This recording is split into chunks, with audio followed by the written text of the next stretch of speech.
The following is a presentation of ESPN on ABC. A late November Saturday night in Norman, where local hero Baker Mayfield leads a Sooner team on a roll with its sights set on the Big 12 and beyond. TCU star quarterback Trevone Boykin will not play, so the job falls to a freshman who's never made a start. It's senior night at OU. Sterling Shepard and 13 others make their last stand at Memorial Stadium. The Horned Frogs and the Sooners are next.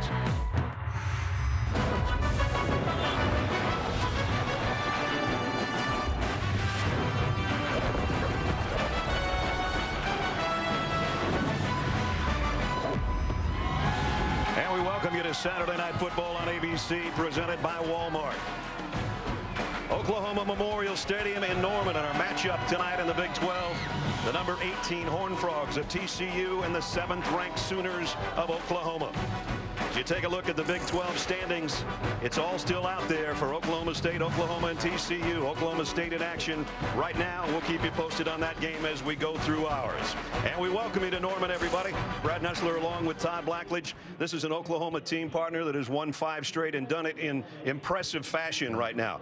They're thinking about the Big 12, but they're also thinking about trying to make the college football playoff. They needed something to happen in their favor, and it happened at the Horseshoe this afternoon. Yeah, they were big Michigan State fans today, happy with the Ohio State loss. And the ironic thing is, that's who they reminded me of. The way Ohio State finished the year last year, overcame a bad loss early in the year. That's what Oklahoma looks like to me this year. Inexplicable loss to Texas, but ever since then, they have gotten better and better and stronger on both sides of the ball. And I think right now playing as good as anybody in the country. One of the reasons they're playing so well is their quarterback. And Holly and you and I all have Heisman votes. We don't talk about it much until about this time of year. This guy's in the thick of it. He sure is. And what a great story. Baker Mayfield walked on at Texas Tech in 2013, had some success there, left, walked on at Oklahoma, and now he's run and thrown his way into the hearts of the Sooner Nation, and also, as you said, right into the Heisman picture. He's thrown for over 3,000 yards, 31 touchdowns, 5 interceptions. But the thing that makes him so fun to watch is the passion and the flair that he plays the position with. Well, the other side of the football, TCU lost their quarterback. Not going to play tonight. Trevone Boykin injured in the win over Kansas. He won't play, and that puts it on a guy that's thrown 8 passes all year. Yeah, Foster Sawyer is a redshirt freshman, a big kid, 6'5", 228 pounds. He was a highly recruited kid out of Fort Worth, Texas. Redshirt freshman. And the thing is, when he played last week, he was the 3rd-team quarterback. He had no reps in practice. When he got in the game against Kansas, they tried to take the air out of the football and get out of there with a win.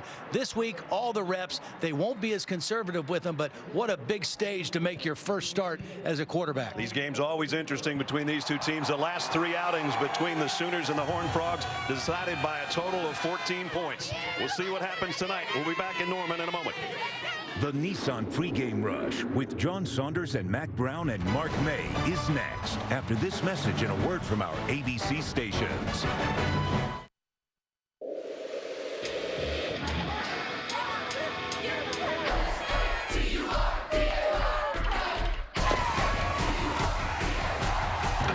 This conference is not just tonight, but the rest of the month. No matter what happens, you're going to have chaos brewing.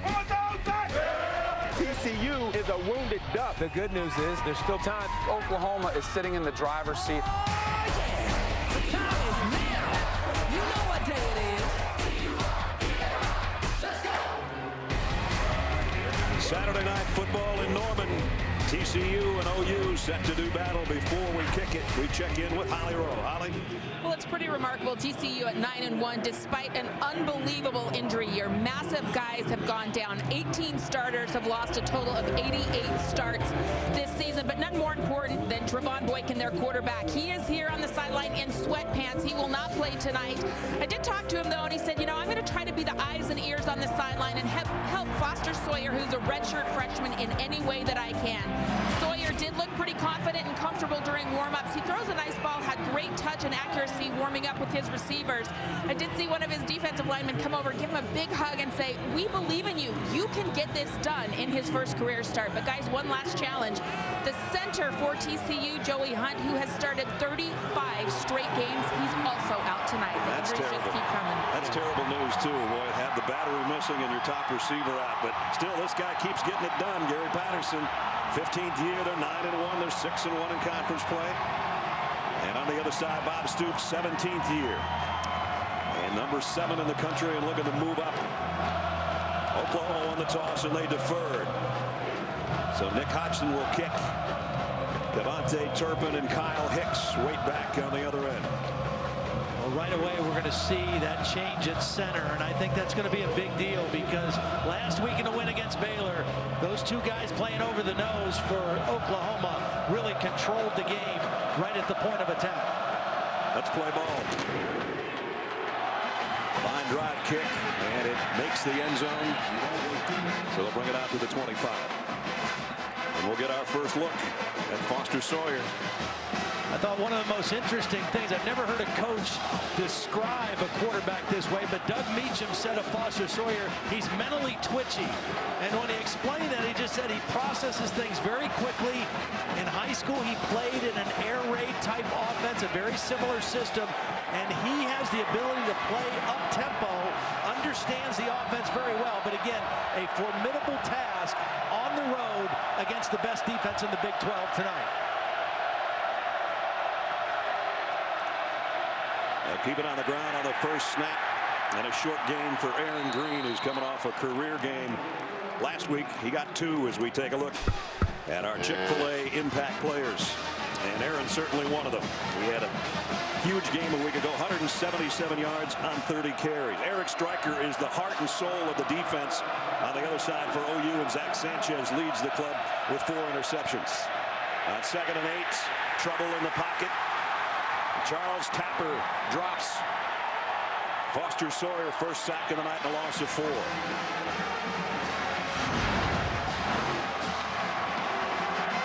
Well, Stryker is the first guy to get there, forces Sawyer to move up in the pocket. And again, this defensive front for Oklahoma over the last several weeks has really controlled the football game for their defense. They're a good third down team, but that's when Trevon Boykins in the lineup. Let's see how they do on third down at 12. On their opening set. Stepping up in the pocket, throw short, and it's dropped incomplete. And they almost got to him again. Stryker was coming off that corner. Yeah, and a big quarterback like Sawyer, 6'5", he's got to be careful shuffling up in the pocket so much. Just allow that rush to go beyond you. Trust your pocket. And if you shuffle too much, you get too close to all those big bodies. Ethan Perry will punt. Sterling Shepard is back deep for Oklahoma. High kick off the side of his foot and taken back around the 34-yard line by Shepard. Baker Mayfield having a final word over there with Lincoln Riley, the offensive coordinator. There's his numbers on the year, and they're sensational. Yeah, right now he leads the nation in passing efficiency, and even over the last 4 or 5 games, he has played at an even higher level. We saw him in the second game of the year against Tennessee. His team was down 17-0. He had not played particularly well, and then in the 4th quarter and overtime, he just took over. And from that point on, has really led this Oklahoma offense to a very high level of play. Samaje Perine and Joe Mixon in the same backfield with Mayfield on first down. And Mixon on the move. Perine off left tackle, only got about a yard. You don't talk about impact players as we take a look at our Chick-fil-A impact players without talking about Samaje Perine. He's had another great year. Closing in on 1,000 yards one more time. Sterling Shepard, top 3 or 4 in all the receiving categories career-wise, making his final appearance. Here's Mixon, the other back.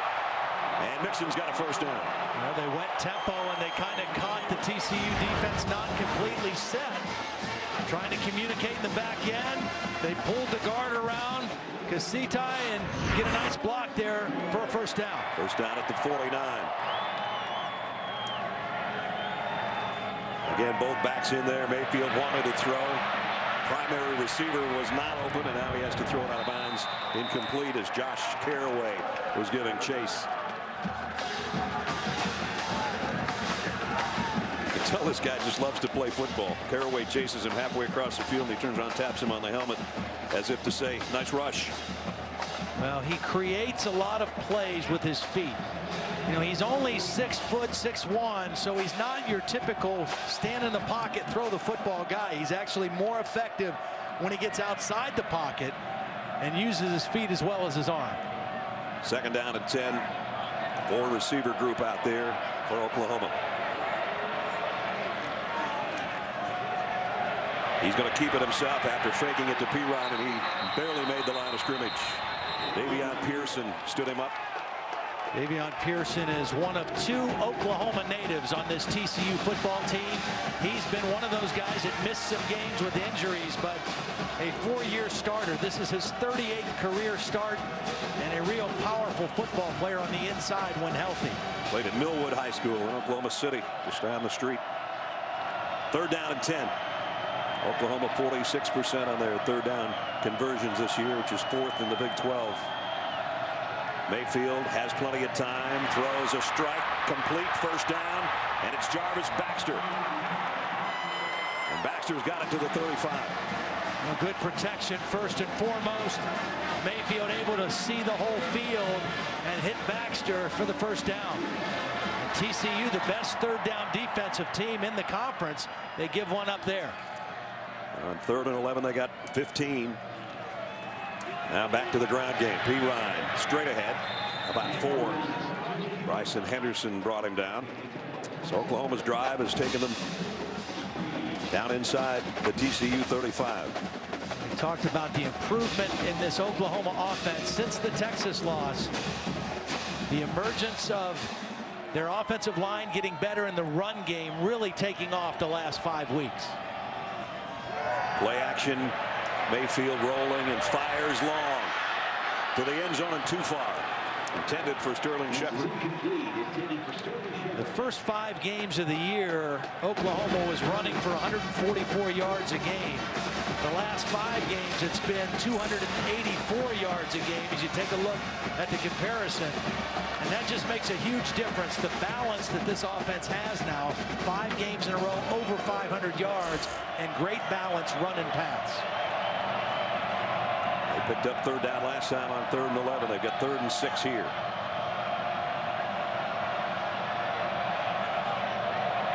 TCU showing press coverage. Gary Patterson told us yesterday thought they could do some things with that. Throw is too far in front of Shepard again, off his fingertips, and it's going to bring up 4th down. And now we got late flags. Well, this was a dumb play by Orlando Brown, the left tackle. He got into something on the pass rush, and there was a defensive player laying on the ground, and Orlando Brown went running over to him and kind of kneed him. And it was right in front of the official. After the play was over, personal foul, number 78, offense, 15-yard penalty from the previous foul. Well, they had something similar with their defense with Matt Diamond last week out of a dumb personal foul penalty, too. You're going to see Brown on the left there. I mean, it was well after the play, and the guy he was blocking was on the ground, and something happened that Orlando Brown didn't like, but that is not the kind of penalty Bob Stoops likes at all. Well, I think Bob is letting him know that right now. So that took away any possibility of a long field goal, and it forces a punt by Austin Seibert. Turpin will let this one go. It's going to take a bounce for Oklahoma so they can down it at the 2. Wow. 46-yard punt and great coverage down there. Jordan Thomas scoops it up. That's going to put the TCU offense in a hole when we return.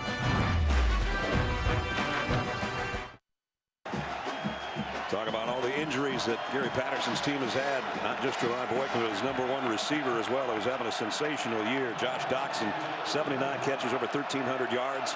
Injured his wrist in the Oklahoma State game, so he'll have to miss the final 2 regular season games. And they might get him back for the bowl game. Yeah. He's not on the trip. He's back in Fort Worth. We understand was handing out turkeys to needy families with LaDainian Tomlinson today. Long ball and caught. Yes. By Colby Listenby. I love the call. Your redshirt freshman quarterback, everybody in the house is thinking they're not going to throw with this guy deep in his own end zone. They go play action. Listenby, the track All-American, runs right by Jordan Thomas. And the throw dropped in before the safety could come over to help over the top. Beautiful play. Jordan Thomas had pretty good coverage. That was just picture perfect, and a first down at the 47. Now Aaron Green to midfield. Stephen Parker slowed his progress there. That'll put a little confidence in the kids. Absolutely. A huge play. Now you're out at midfield where you open up the rest of your playbook. 5 receivers set in an empty backfield. And of the 2 backup quarterbacks, Sawyer the better runner. So a quarterback draw not out of the question here. Quick throw out the flat. Only about a yard gain there. Very well played by Jordan Evans. These 2 linebackers, Jordan Evans and Dominique Alexander, both playing at a high level. Doug Meacham, co-offensive coordinator, was an offensive lineman at Oklahoma State. About 100 pounds ago. Yeah, you know, offensive linemen, they go one of 2 ways when it comes to weight when they're done playing. Yeah. They're down at 6. Sawyer throws, nice pitch and catch out to Emmanuel Porter, who they just got back from an injury, and another first down to pick up of 9. Yeah, they don't have Dotson, and they don't have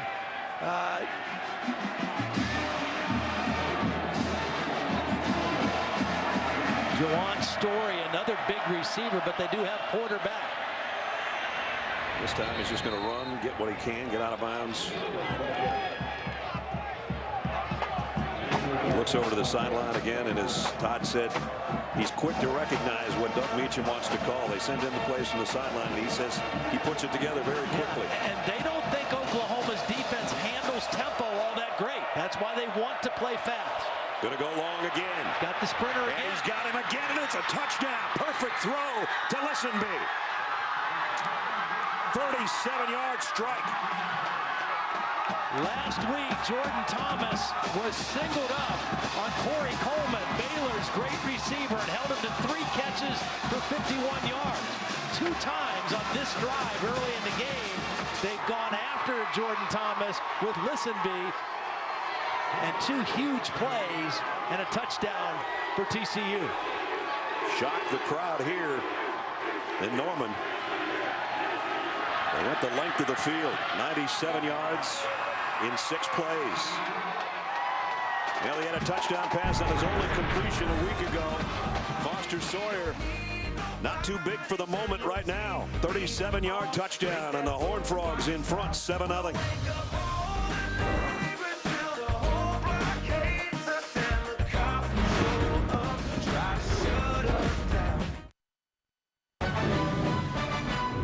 Saturday Night Football, presented by Walmart. Stop by a store or visit us at walmart.com to share wonder every day.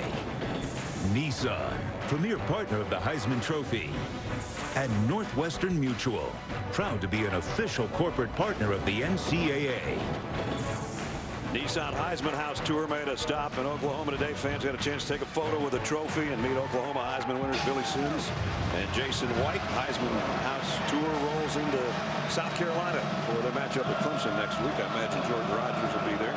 Maybe get a picture with George. Good-looking drive put together by a redshirt freshman quarterback.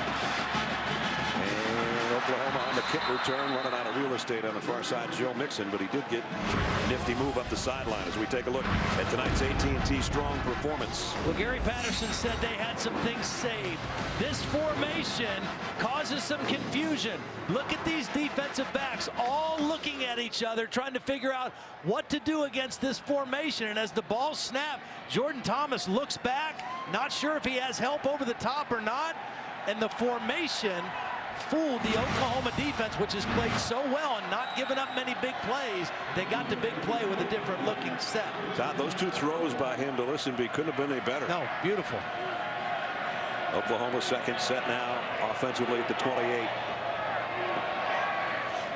In a pistol, it's Perine cutting back to the right side, and Samaje Perine. Wow. What great balance. Big-time run out around midfield. He is fun to watch, too. 230 pounds. He's got the physical strength to run over you. This little counter play, pull the backside guard and tackle. And then Perine runs through arm tackles as well. Out to the 48 where it's first down. Mayfield, quick throw, complete into TCU territory to Micah Quick. Only about a 3-yard gain. This TCU defense historically has been a 4-2-5. And Gary Patterson said, you know, we're really a 4-7 now because our 2 inside linebackers are both converted safeties. They've lost linebackers to graduation and injury, and so the guys they have playing in there are more safeties. Mayfield in trouble and goes down. Pocket collapsed in a hurry. Denzel Johnson will get credit for the sack, but he had company back there. So far, TCU has been able to make some negative yardage plays on early downs and force Oklahoma into some longer yardage situations on 3rd down. And again, that's where they've been outstanding, is playing 3rd down defense. 3rd down and 9 here for the Sooners. You would expect some kind of double coverage on the bottom here against Shepard. They want to throw a screen, I think, to Perine, and now Mayfield does throw late, but incomplete. And over the head of Perine was the closest guy. I think Josh Caraway, number 94, read the screen. I think you're right. They were trying to slip a screen out. They had Sterling Shepard on a crossing route going over the middle. But watch as Perine slips out. Caraway, number 94, read it. And Baker Mayfield nowhere to go with the football. And a couple of linemen out there trying to just stay out of the way. So the punt will go. Turpin takes a fair catch back around the 8-yard line.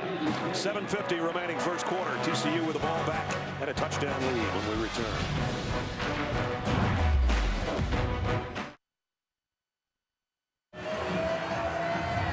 TCU up 7-0 thanks to 2 beautiful throws from quarterback Foster Sawyer. A redshirt freshman getting his first start. Guys, the most impressive thing, he went to the sideline.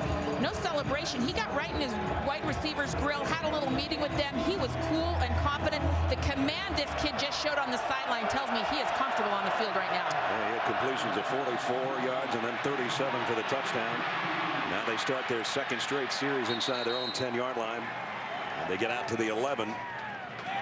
Devontae Turpin carrying the ball, brought down by William Johnson. A really nice open field tackle by the nickelback William Johnson. He's played very well for this Oklahoma defense. Turpin, a very slippery guy in space. Johnson with a good solid tackle. Not the biggest guy in the world. He's probably the smallest on the field, Turpin. Wide out screen. Trying to weave his way through traffic out near the first down marker, Sean Nixon. Sean Nixon has been the leading receiver for TCU the last 2 weeks. With Doxson's injury and lack of availability, primarily last week against Kansas.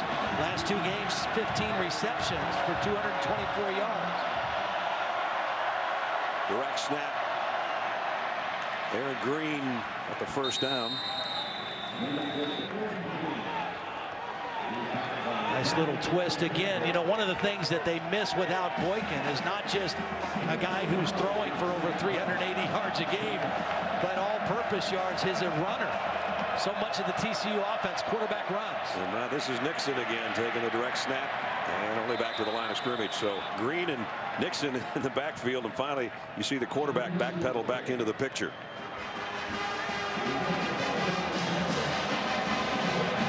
The 2nd down and 10 upcoming.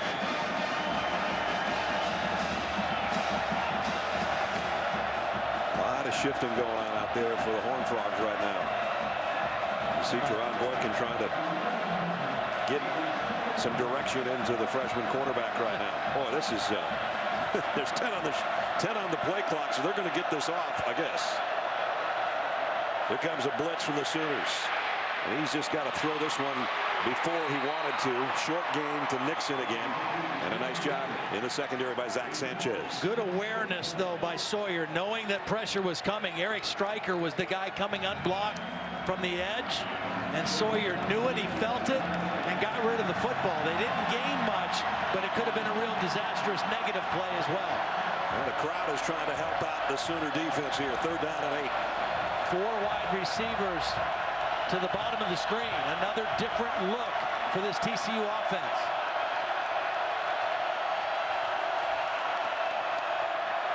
Sawyer, pressure coming again from Stryker. Now from the inside, and they're going to get him. And it's Charles Walker with a shoestring tackle. And it's 4th down, loss of a couple. Again, Stryker puts so much pressure coming from the edge. He forces Sawyer up in the pocket. And then a nice job by Charles Walker not giving up on the play and chasing it from inside out.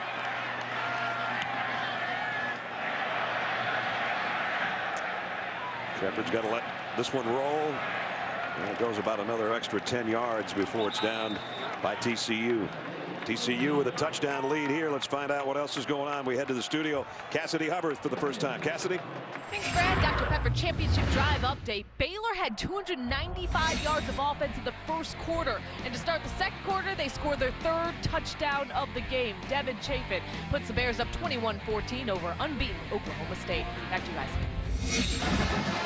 Well, so much for them having a hangover from losing by 10 to Oklahoma last week, huh? First quarter scoring. These two teams pretty strong in that area. Coming in the last 5 games, Oklahoma's outscored their opposition 276-84. But right now they still got a goose egg on the board. Mayfield, empty backfield, and he'll try to run, but they're going to bring him down again. That was a corner blitz. O'Malley came from the short side of the field, and Baker Mayfield didn't see it until too late.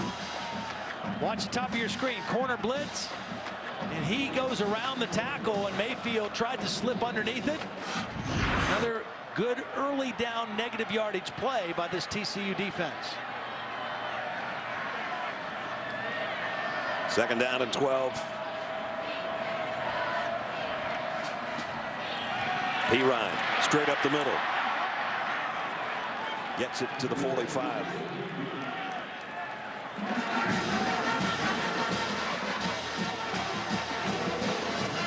Beg your pardon, 35. And another 3rd down.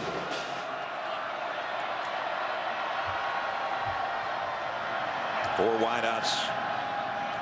But it's going to be Mayfield. He's keeping it again. And sometimes he holds on to that too much, thinking his running ability is going to get him through, and it hasn't happened yet tonight. Well, I just think what we've seen so far early is a defense that's a little bit undermanned, but playing with great fire and great passion right now. They've got negative yardage plays.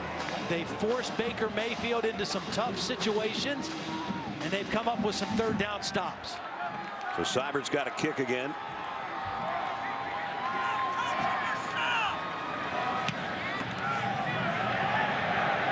Turpin tries to get everybody out of the way, goes out of bounds over there on the TCU sideline. They're going to have excellent field position. Now Sawyer coming back out. Let's show you the couple of balls he threw in the first series. Well, deep in his own end zone, play action, a little stutter step and go by the sprinter Listenby. Beautiful throw over the outside shoulder, and then from midfield went for all of it. And another nice throw, and on that drive, that scoring drive, Sawyer was 4 for 4 for 91 yards, and so he is into the ball game. Holly reported his demeanor on the sidelines. Again, the difference between last week when he had no practice reps and had to go in when Boykin was injured to this week when he got all the reps as the starting quarterback. Much different story. Buck Jones, a tight end in there in the backfield with Green trying to lead the way. Green slips a little bit. Picked up about 2, maybe 3. So TCU's controlled this entire quarter.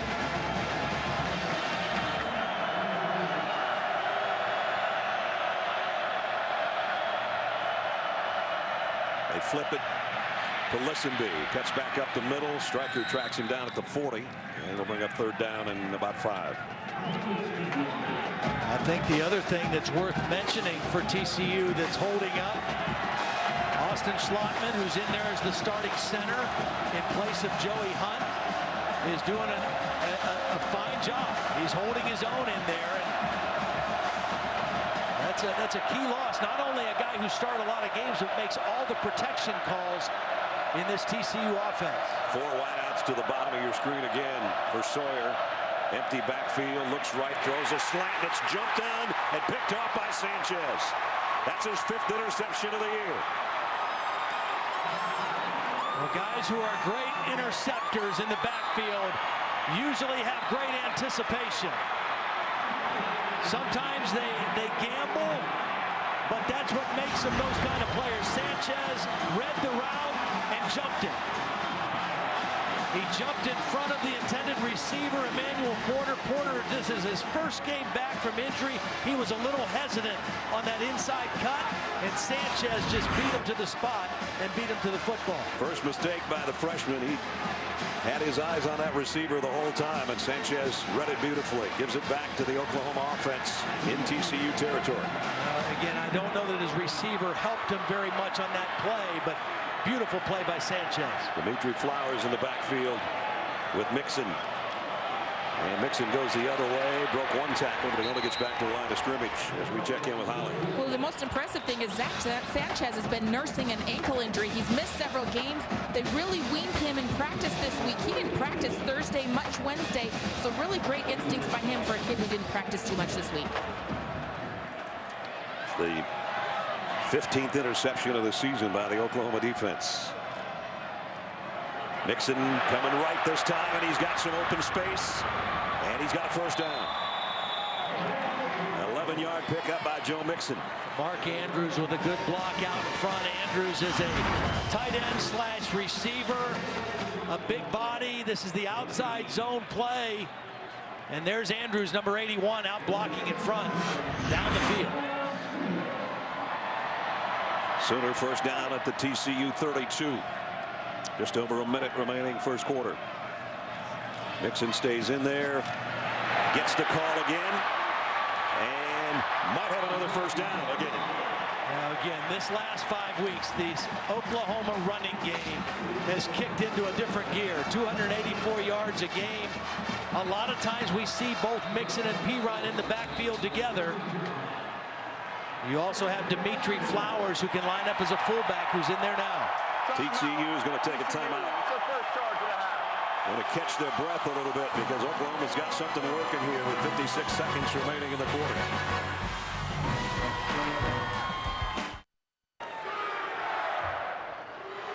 Week 11 in the NFL. You can kick off the day first with NFL Insider Sunday edition on ESPN. Then a lot of people made a lot of Cam Newton's celebration dance last week. We'll find out what some former dancers think. Ickey Woods, Terrell Owens, my next door neighbor Billy White Shoes Johnson. It's all Sunday NFL Countdown, 11 tomorrow morning, starting at 10 Eastern on ESPN. There's that run game again. And now Perine and Mixon both in the game gives them a lot of versatility in the throw game and the run game. This time it's Perine, short game, got about 1.5 yards. So far, TCU doing a great job defending Sterling Shepard. He's been targeted 2 times, 0 catches.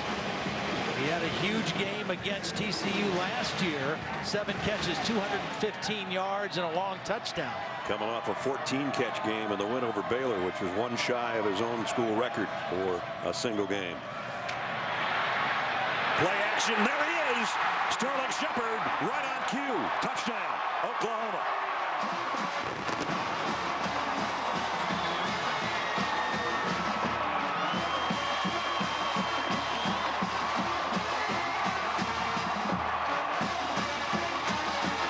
It's as if you were in the huddle, Mr. Blackledge.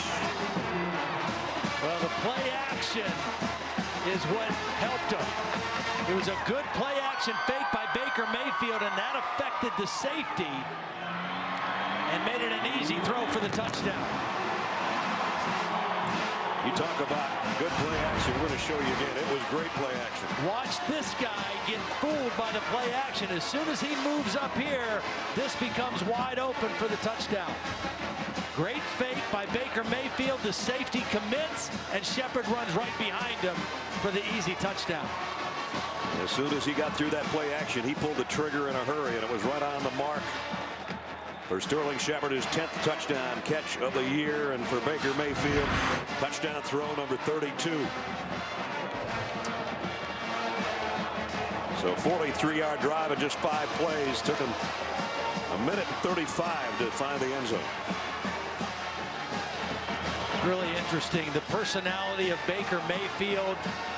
He could almost be the twin brother of Eric Stryker on the defense. They're the same kind of personality.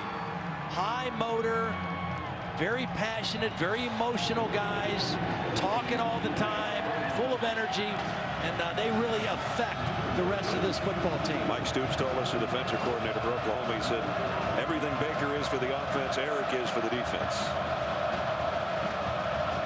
So tie game as Oxen kicks. Turpin and Hicks wait on the other end.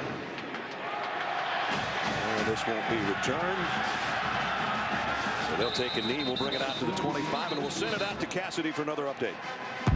Thanks, guys. Let's take a look at who's getting it done, presented by Wells Fargo. And check out this catch by Fred Ross. Just grabs it, and he wasn't done. Couple of jukes, goes 55 yards for the score. Mississippi State up 31-21 in the second. This game over on ESPN. Catch you guys. Whoa, Dogs and the Hogs putting up some points. Here we're tied at 7. Remember, that score came after the first mistake that Foster Sawyer has made, the interception by Zach Sanchez. Blitz coming off the corner. Stryker had him in his sights, and that's knocked down Jordan Evans. Well, the thing Stryker did that time is he timed the snap count. He hit this thing full speed, and there was no way to block him. Watch Stryker just come so quickly. He times the snap, and he goes right around the back green and forces Sawyer to get rid of the football. Empty backfield here on 2nd and 10. Pump fake to the right. Going to go that way anyway, out on the flat. And slipping down before he could get to the 30, Sean Nixon again. And it'll bring up 3rd down. As the quarter will wind to a close. Good football game between number 18 and number 7. ABC's Primetime College Football presented by Walmart. We'll continue after this message and a word from our ABC stations. Perfect throw.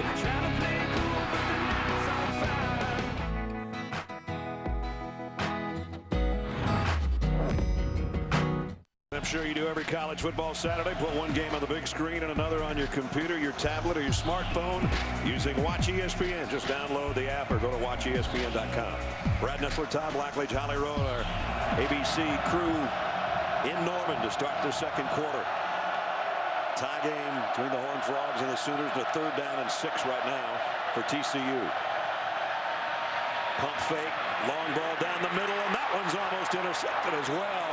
Could have been picked off by Ahmad Thomas, intended for Emmanuel Porter. Ahmad Thomas had a huge interception late in the game last week. This ball goes inside a little bit too much. If he throws it outside, he's got a chance. But because the ball was back to the inside, it allowed that safety to come over and make a play on the football. Not to mention he got his wide receiver smacked pretty hard. Punt coming up. Shepard backpedals, takes it at the 22, and he's going to have to go down right there. Nice coverage by TCU. Yep. So the Sooners take over after scoring the last time they had it. Celebrating its 11th year sponsoring the Good Hands Field Goal Nets. All-State makes contributions to participating university general scholarship funds for each field goal and extra point kicked. To date, All-State has contributed millions in scholarship funds. Go back to that last 3rd down play by the Oklahoma defense.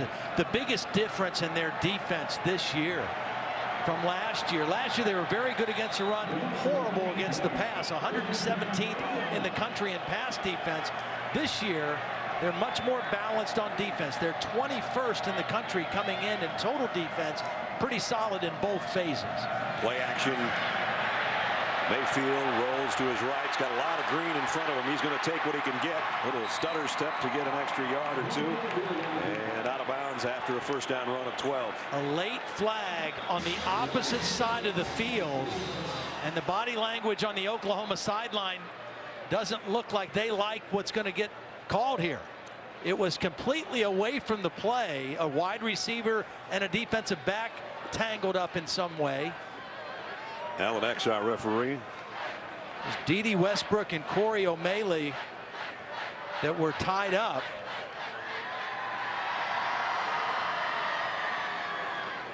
I think it's going to negate a big play. play. Resulted in a first down.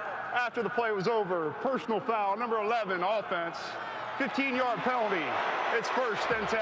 Dede Westbrook with the personal foul, so they get the first down, but they're going to back up behind the original line of scrimmage. Here's a look, and he just ear-holed the guy back in the secondary. Not necessary. Yeah. Well, again, the play was completely on the other side of the field, so totally unnecessary and negates the game. It's still first down, but it negates a great gain by Baker Mayfield.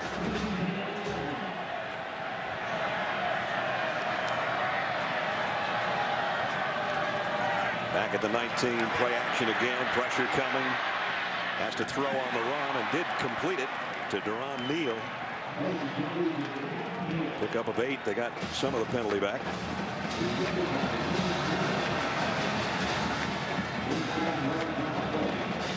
Again, Oklahoma goes with some tempo here. They hurry up on 2nd down. First down, out to the 35. Joe Mixon, he's running the ball well tonight.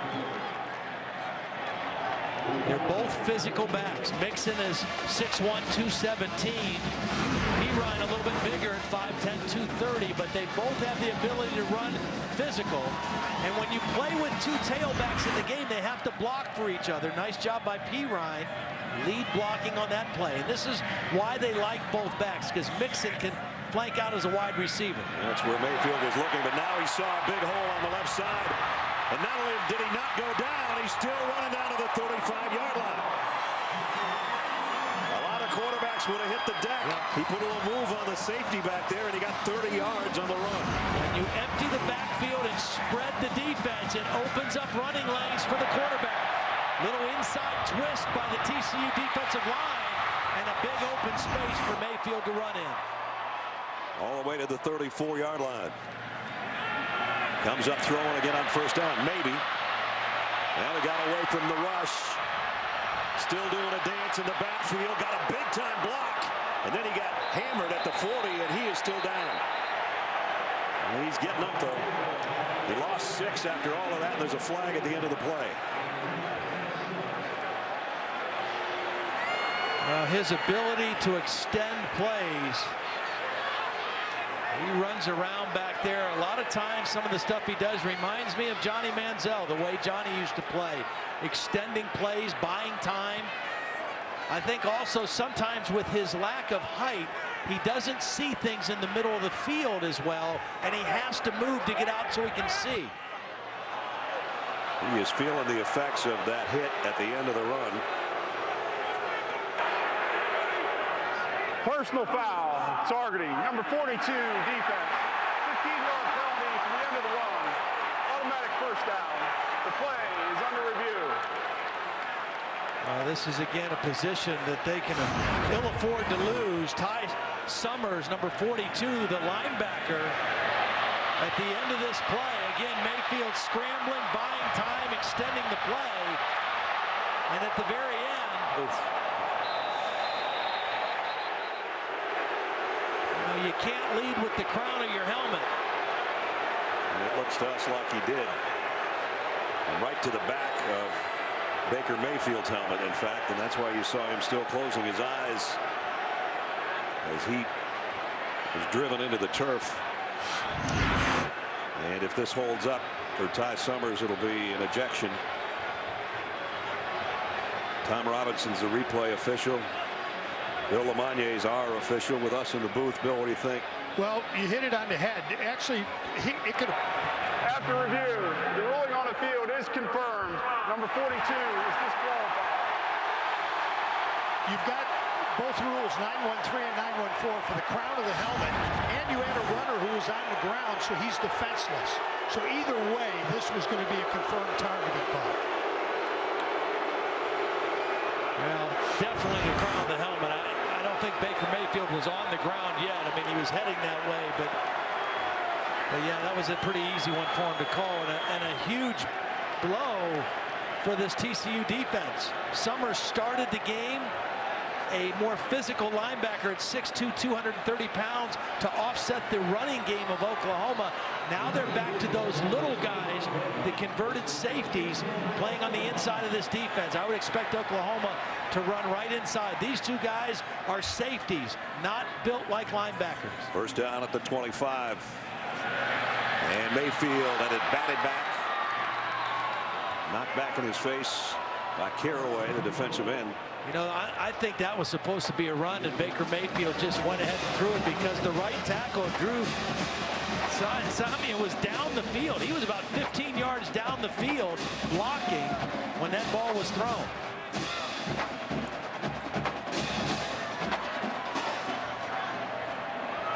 So second down and 10. This time it is a run, and it's going to be a loss of a couple. P-Rod brought down, and it'll force a third down at about 12.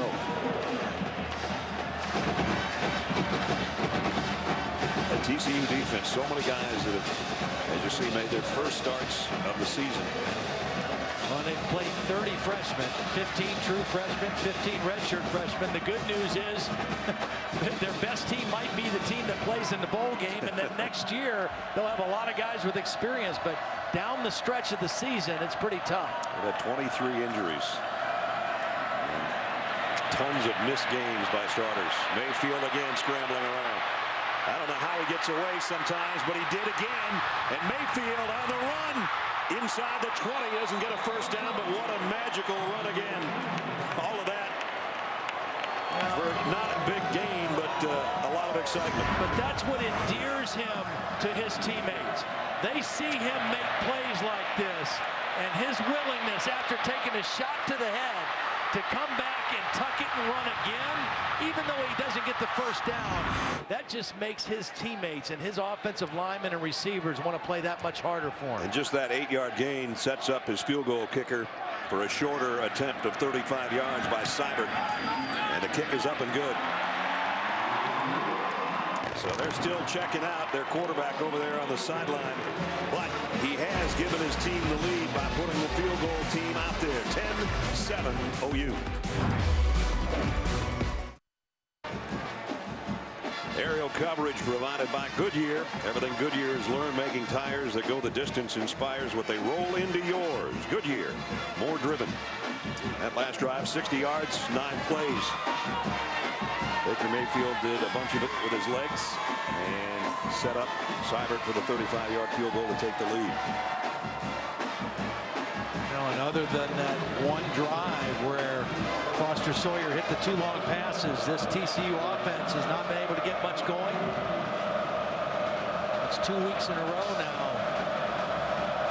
Untypical offensive numbers for TCU. This kick is returnable from the 4. Turpin. And the little guy gets out across the 20 around the 22-yard line as we check in with Holland. Well, guys, Baker Mayfield of Oklahoma took a massive blow on that targeting call. I saw him really trying to collect himself, shake things off on the field, but he was clearly affected by that. I've watched him carefully over here on the sideline. I've not seen an athletic trainer come and look at him or talk to him or anything, but he keeps shaking his head, really taking big, deep breaths. He is trying to shake off the effects of that blow. Yeah, I'm a little surprised they haven't taken a little closer look at him because that was a serious hit. 2 backs in there, Hicks and Johnson right now, and whistles. I think timeout, Oklahoma. Prior to the snap, timeout, Oklahoma. Their first charge of the half. We'll be right back.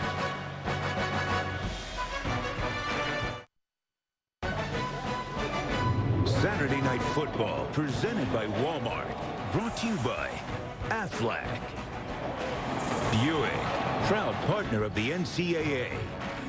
And Dr. Pepper. Dr. Pepper in college football. It's a one-of-a-kind tradition.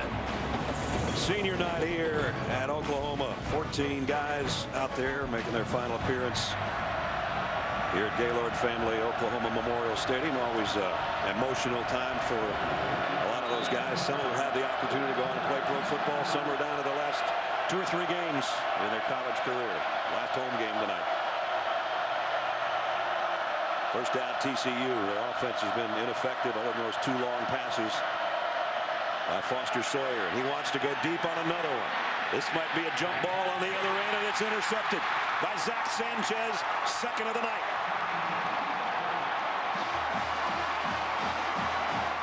Well, and for the second time, his receiver, Emmanuel Porter, doesn't help him. This ball's underthrown. Porter has to read that. He's got to go fight for the football. He kind of is late getting to the ball, and Sanchez, with those excellent ball instincts that he has, goes up and makes the play. Zach Sanchez, 2 picks on the night, 6 for the year. OU's got it back when we come back. Let's take a look at the college football playoff rankings brought to you by Goodyear. Well, Ohio State was rolling along until they ran into Michigan State today. So they will fall out of that top 4. This is the first week in the last 2 years of the college football playoff rankings that all 4 teams were the same a week ago. That's not going to happen again this week. Iowa, do they move up? They're undefeated. They keep on winning. Of course, Oklahoma wants to move up from number 7. Right now they're having their hands full with TCU, but thanks to a couple of big plays by Zach Sanchez, they've got the ball back. Mayfield, quick throw off play action out in the flat, got it to Andrews, and Andrews has got a first down. Boy, what a block by Sterling Shepard, too. We know he's a great receiver. We know he's their go-to guy. But the only way this play's effective is if the outside receiver blocks. And Sterling Shepard did a beautiful job on that play. Sterling, whose dad, the late Derek Shepard, played here at OU back in the mid-'80s. You saw him as part of senior night out there with his mom Sherry tonight. And he is number 3 all-time in catches, yardage, and number 4 all-time in touchdown receptions in the annals of Oklahoma. Here comes Joe Mixon, puts his head down, picks up 13 more. Again, the reason this offense for Oklahoma has been so effective the last 5 weeks, gaining over 500 yards, their balance, their ability to run, their ability to throw, Baker Mayfield's ability to create plays. On first down, he's going to have to create something here again. He does get away from one rusher and throws to Shepard, who made the catch. No, couldn't hold on. Bobbling it, going out of bounds. Aaron Curry with the pressure, forcing Mayfield out of the pocket. But one of the things that's different about this TCU team this year, last year they were outstanding in forcing turnovers and taking care of the ball. They were plus 18 for the season. Yeah. Their defense has only forced 12 turnovers so far this year, and they're -2 now. Coming into tonight, they were even, -2 at this point. Second down and 10 for the Sooners. On the ground, Perine, and he gets ahead of steam, and he's got a first down. Samaje's still going. Picks up 11, and he's down to the 20-yard line. Dimitri Flowers in there as the fullback, number 36, leading the way. They pull the guard. Again, this is a defense that has linebackers that are safeties. In the red zone, and on the ground and on the edge is Perine. Got 4 more. O'Malley brings him down there. Oklahoma's had 7 runs of 10 yards or longer in this first half.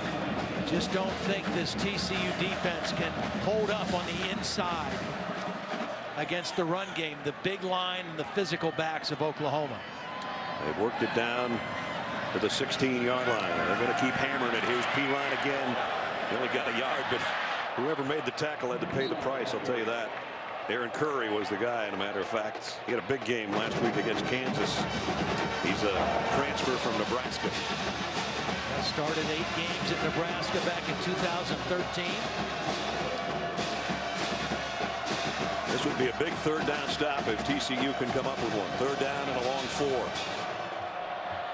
And this is where you have to be aware of Mayfield's ability to move and create with his feet.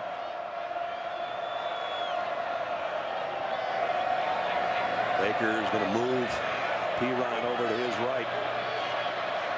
High snap. He got it to Perine. Stiff arm, but a yard shy of the first down. And now let's see if Bob Stoops has a decision to make here.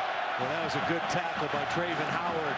He's that middle linebacker, their leading tackler, a converted safety, only 190 pounds, but a solid tackle on a much bigger back on that play. Decision didn't take long, did it? No. Out comes a tight end and a fullback on 4th and 1. Oklahoma will go for it. When your defense is playing this good, it makes this decision a little easier too. Direct snap. And Perine got it. Needed one, he got 2. Saw them do this in practice on Thursday. Baker Mayfield acts like he's going along the line of scrimmage to change the play. And in the meantime, it's by design. They snap it quickly to Perine. That's a cool looking play right there. 1st and goal, Oklahoma. At the 9-yard line. Mixon and Brooks, the 2 backs in with Mayfield right now. 5 straight runs for the Sooners.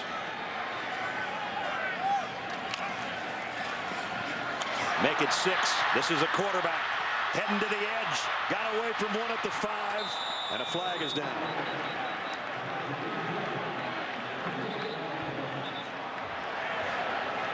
Mayfield hobbled a little bit after that. It was 78 offense. 10-yard penalty. Replay. 1st down. Big Orlando Brown, when he gets holding on somebody, all 6'8", 342 pounds of him, you can tell. 3 penalties on Oklahoma, all on their offense. We talked about the development of this offensive line. They started the season with Orlando Brown, a redshirt freshman at left tackle. Drew Samia at the right tackle is a true freshman. And those guys have just gotten better and better the more they've played. 9th play of the drive coming up for Oklahoma, but now they've backed themselves up almost to the 20 again.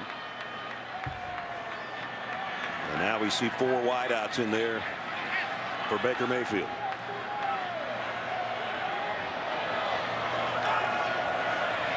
Throws down the middle and incomplete. Shepard had a hand on it. Little high, but a catchable pass for a guy like Shepard.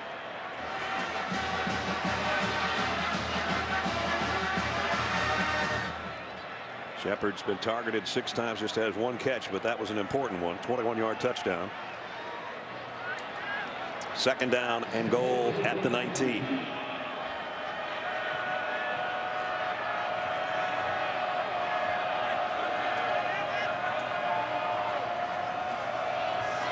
Blitz coming. Mayfield got away from 1, now 2 and 3, and throws out of bounds. It's just amazing how slippery he is. In the pass plan, if you're on the line of scrimmage, there is no intentional grounding. He almost lost his jersey to Montrell Wilson. The 3rd guy got away from him. It's just uncanny, his ability to elude people. Now, he's throwing this ball away, but just to be able to avoid a sack, it's pretty impressive. Oklahoma has missed on their last 5 3rd down conversions. They've got another one here. 3rd down and goal, but it wouldn't look like it if you didn't know what went on this drive, because they're at the 19-yard line.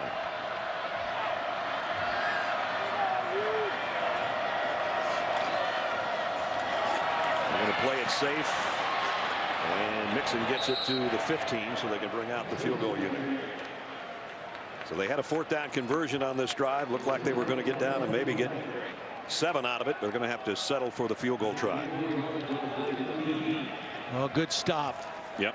Good stop by the TCU defense. Again, a defense that has suffered the loss of 7 defensive starters, some for the whole season, some for parts of the season, but a patchwork group at linebacker in particular. Seibert for 32 yards after a 35-yarder early, and that one's good as well. So 3 more for Bob Stoops Sooners. They've stretched their lead to 13-7.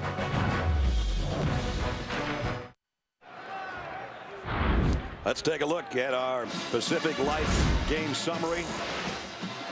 2 really good backs. Joe Mixon, Samaje Perine, 62 on almost 9 yards a carry for Joe, and Samaje over 5 a carry, and basically that set up the touchdown pass of 21 yards by Mayfield to Shepard, and the 2 field goals by Seibert of 35 and 32, and there's your 13 points. Right now, Oklahoma's had the ball more than 7 minutes plus on TCU, and they run 17 more plays. So if you don't have the football, it's hard to stay in the game. TCU is going to get it back after Hodgson's kickoff.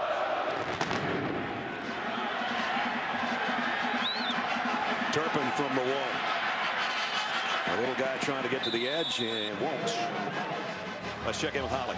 Well, Oklahoma started a Heisman campaign this week. Hashtag shake and bake for Baker Mayfield for Heisman, but a little too much shake and bake on that last series. He has limped off to the sideline and been seen to by the athletic trainers. He's got a bloody right knee, but they have taped the right ankle. Guys, his legs and extending plays with his legs have made him so special here in this game. That is a big development for Baker Mayfield. Here's his numbers so far. 38 yards on the 8 rushes that Holly's talking about. They waited until last Sunday to actually start kind of a Heisman campaign. Bob Stoops waited until after the Baylor game, and now it's full bore here in Norman. High snap, a handoff to Green. He hasn't done much tonight. This is a good-looking run, however. Yeah, 4 carries for 10 yards before that run, and you just knew they had to try to get him back in the game a little bit. Tight end Buck Jones out leading that play. Had a career high last week, 177 yards on 30 carries. It's the most carries by TCU back in 8 years. Those 30 attempts a week ago. Here's a counter, and it's Johnson, and he's still driving out to the 40-yard line. And the ball out at the end. Does Oklahoma have it? They do. Tapper comes out of the pile with it. Yeah, that's just one of those cases where Johnson is fighting for extra yardage, and Tapper sees the man held up, and he just is going to reach in and rip the football out. And that's ripping right there. Tapper has forced 3 fumbles this year, and now he's got his first fumble recovery by big number 91. It's great to fight for extra yardage like that, but you got to make sure you take care of the football if you do that. 3 TCU turnovers, all in their own territory. Remember, the other ones, the 2 interceptions by Sanchez led to 10 points. They'll try to capitalize here again. Perine straight up the gut, close to the 35. And we're at 5.5 minutes remaining in the quarter.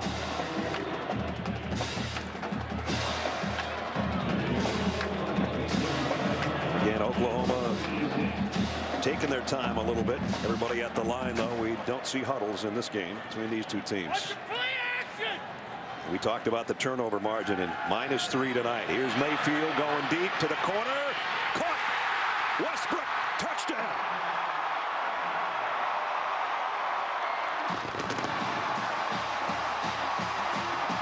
And a turnover turns into Oklahoma points again. We had single coverage working outside on Corey O'Malley. And a beautiful throw by Mayfield. A little late separation by Westbrook, and the ball delivered to the right spot. Seibert's extra point up and good. After a slow start by Oklahoma, 20 unanswered points for the number 7 team in the country. And for the second time tonight, Mayfield with a touchdown pass, this time Dede Westbrook. See, O'Malley's in good position. A little bit of a push off, a little late separation by Westbrook. Got away with a little push and a nice throw by Mayfield, and they took advantage right away of the 3rd turnover of the game by TCU.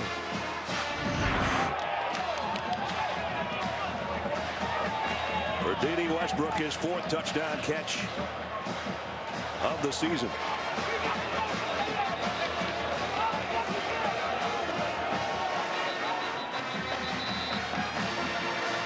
So TCU with the early lead, and it's been all Oklahoma ever since. Don't forget, Week 11 in the NFL, Monday Night Football, great AFC East battle. Rex Ryan's Bills and the undefeated 9-0 Patriots, led by Tom Brady. 8:15 Eastern on ESPN. Coverage starts with Monday Night Countdown at 6. That guy's pretty good. Not bad at all. Craig Rothberg, our ace graphic man, pointed out to us today that the defending Super Bowl champion Patriots are undefeated. Up until today, the defending college football champion Ohio State Buckeyes were undefeated. That fell apart this afternoon. And Steph Curry and his team, the NBA champs, are 14-0 undefeated. They got a game tomorrow, I believe, on ABC or ESPN, one of the two. Turpin on the return. Frank Shannon made the stop on special teams. TCU's last 3 possessions, 36 seconds, 14 seconds, and 32 seconds, and turnover, turnover, turnover. Not good. Average 30 first downs a game, and tonight they're struggling. This guy started off red hot, though. If he can regain that touch, if they could just get a field goal here before halftime, I think they'd be happy. Well, they can't turn the ball over anymore. I mean, this Oklahoma defense playing at a very high level, the best in the Big 12. You can't give their offense a short field. Play action, throws to the outside. That one a little bit high and tipped, and Jordan Thomas almost got his hands on that one.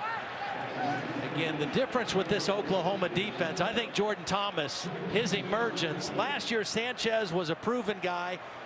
They felt like they were one excellent cover guy short defensively, and that exposed them in this league with these pass offenses. Thomas and Sanchez really solidify this defense. He did a great job on Baylor's Corey Coleman last week, Thomas did. Green on a cutback. Gets out around the 28-yard line. Pick up a 7. And when you get to third down, this is when Stryker becomes a factor. Usually rushing from the edge.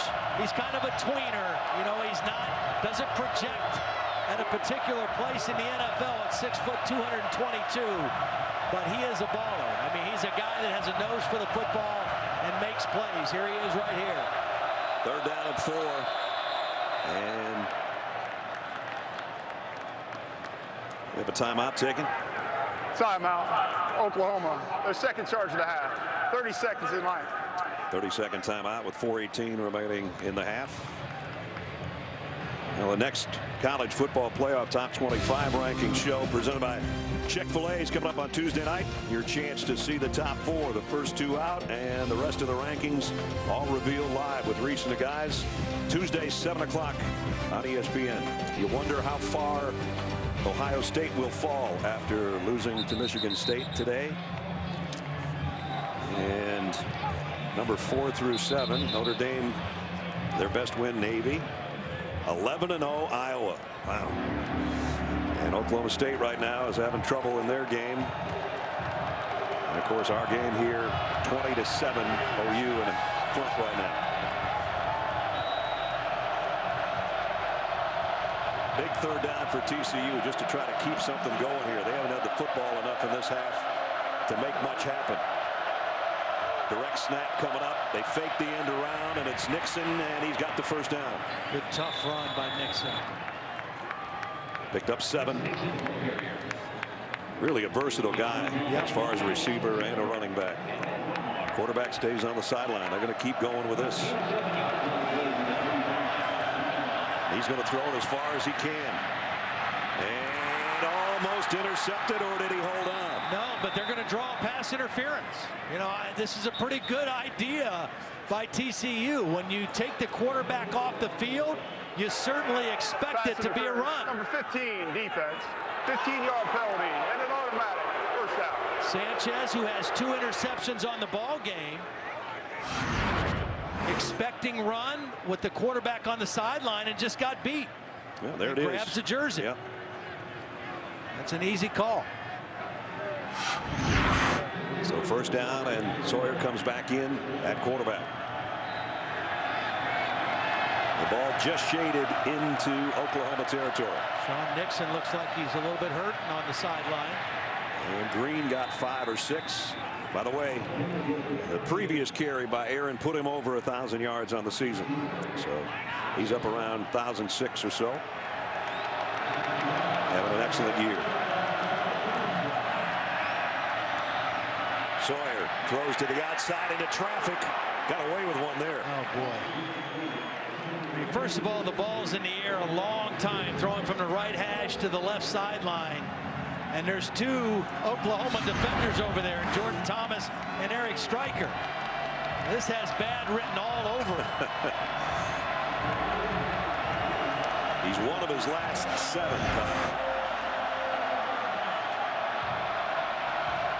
So what looks so promising early, not so good right now. 3rd and 6.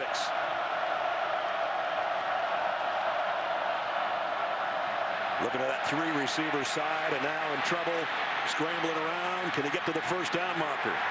Well, Stryker tracked him down before he could get there. One of the great names for a guy that plays the way he plays defense. Perfect name. Perfect name. He plays fast. He plays relentless. He never gives up on a play. And that's why he's the heart and soul of this Oklahoma defense. Holds the school record for sacks by a linebacker with 23 coming into this game. Punting team comes out for TCU, and that means Ethan Perry. Sterling Shepard way back there on the other end.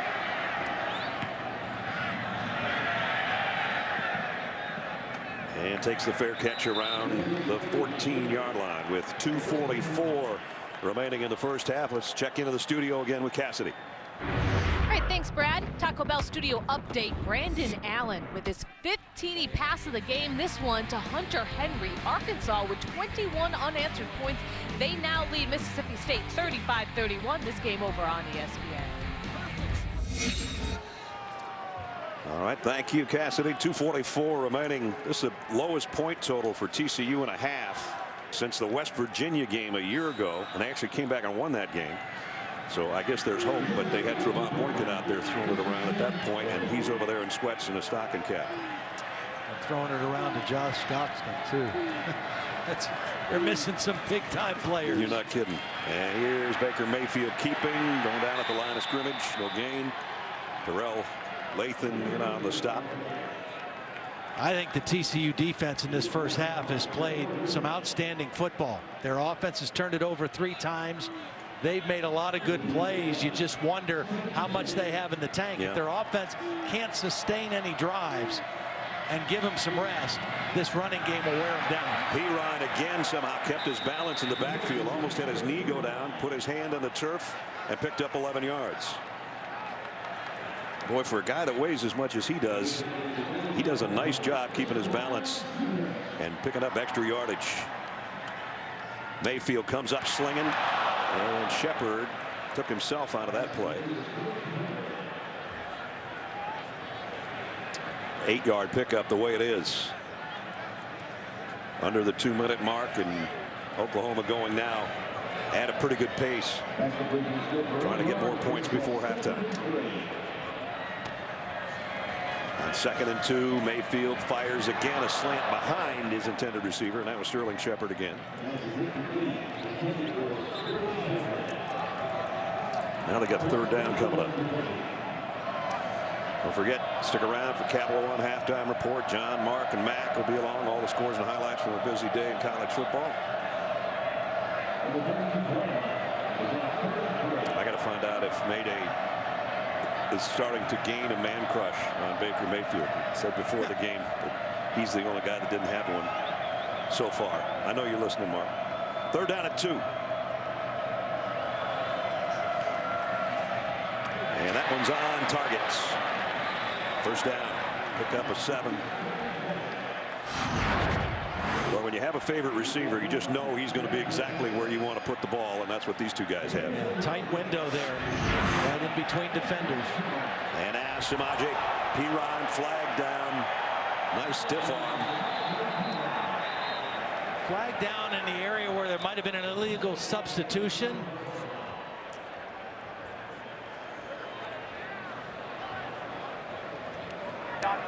Illegal substitution, number 23, defense.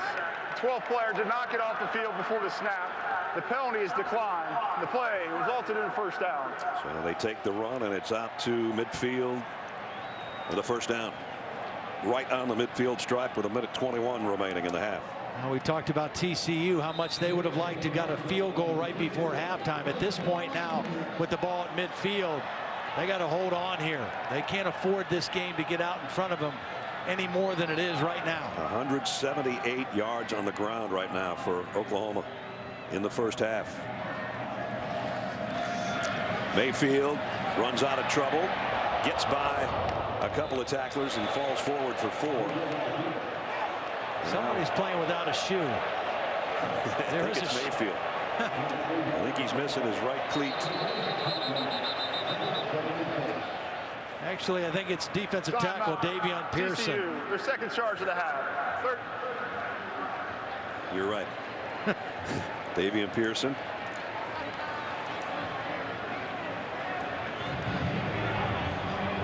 So the clock stop with 46 seconds remaining. Baker Mayfield in the Heisman discussion. A couple other guys that not only had Heisman statistics, but Heisman moments. Robert Griffin III against Oklahoma to win the game. Johnny Manziel, everybody remembers this play in Tuscaloosa, kind of a defining moment in his Heisman year. And last week, the last touchdown in the fourth quarter for Baker Mayfield.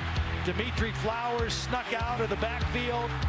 Mayfield extended the play, and that touchdown kind of sealed the game. And those are the kind of moments that go with stats that really stand out. I think you could even go back, if you wanted to dig further, you go back to the Tennessee game we did in the fourth quarter he put together. He had a couple plays like that were spectacular as well. They're at the 46 with 46. And here comes an end around and maybe a pass of D.D. Westbrook. He's going to cut back, and he got a first down. Holding on to the football, and he's taken a whole bunch of Horned Frogs to bring him down. He got 11 yards out of that to the 35. Oklahoma has one timeout left. They line it up in a hurry at the TCU 35. Play action. Mayfield all day to throw. Down the middle he goes and completes it to the 20. Sterling Shepard to pick up a 15. One of the things Gary Patterson thought that Baker Mayfield didn't see the middle of the field too well. That time he had good eyes, good vision, and found his man in the middle. They're going to clock it right here at the 22nd mark. A guy that's built his program around defense over there shaking his head because Oklahoma, in this waning moments of the second quarter, looks like they're going to put more points on the board.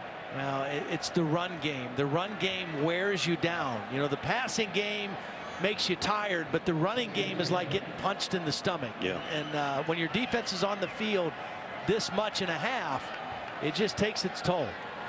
They took over at their own 14 with 2:44 left, and here they are on the 11th play of the drive at the 20-yard line with 20 ticks left. Pump fake. Mayfield wanting to go back the other way, and he's just got to get rid of this one.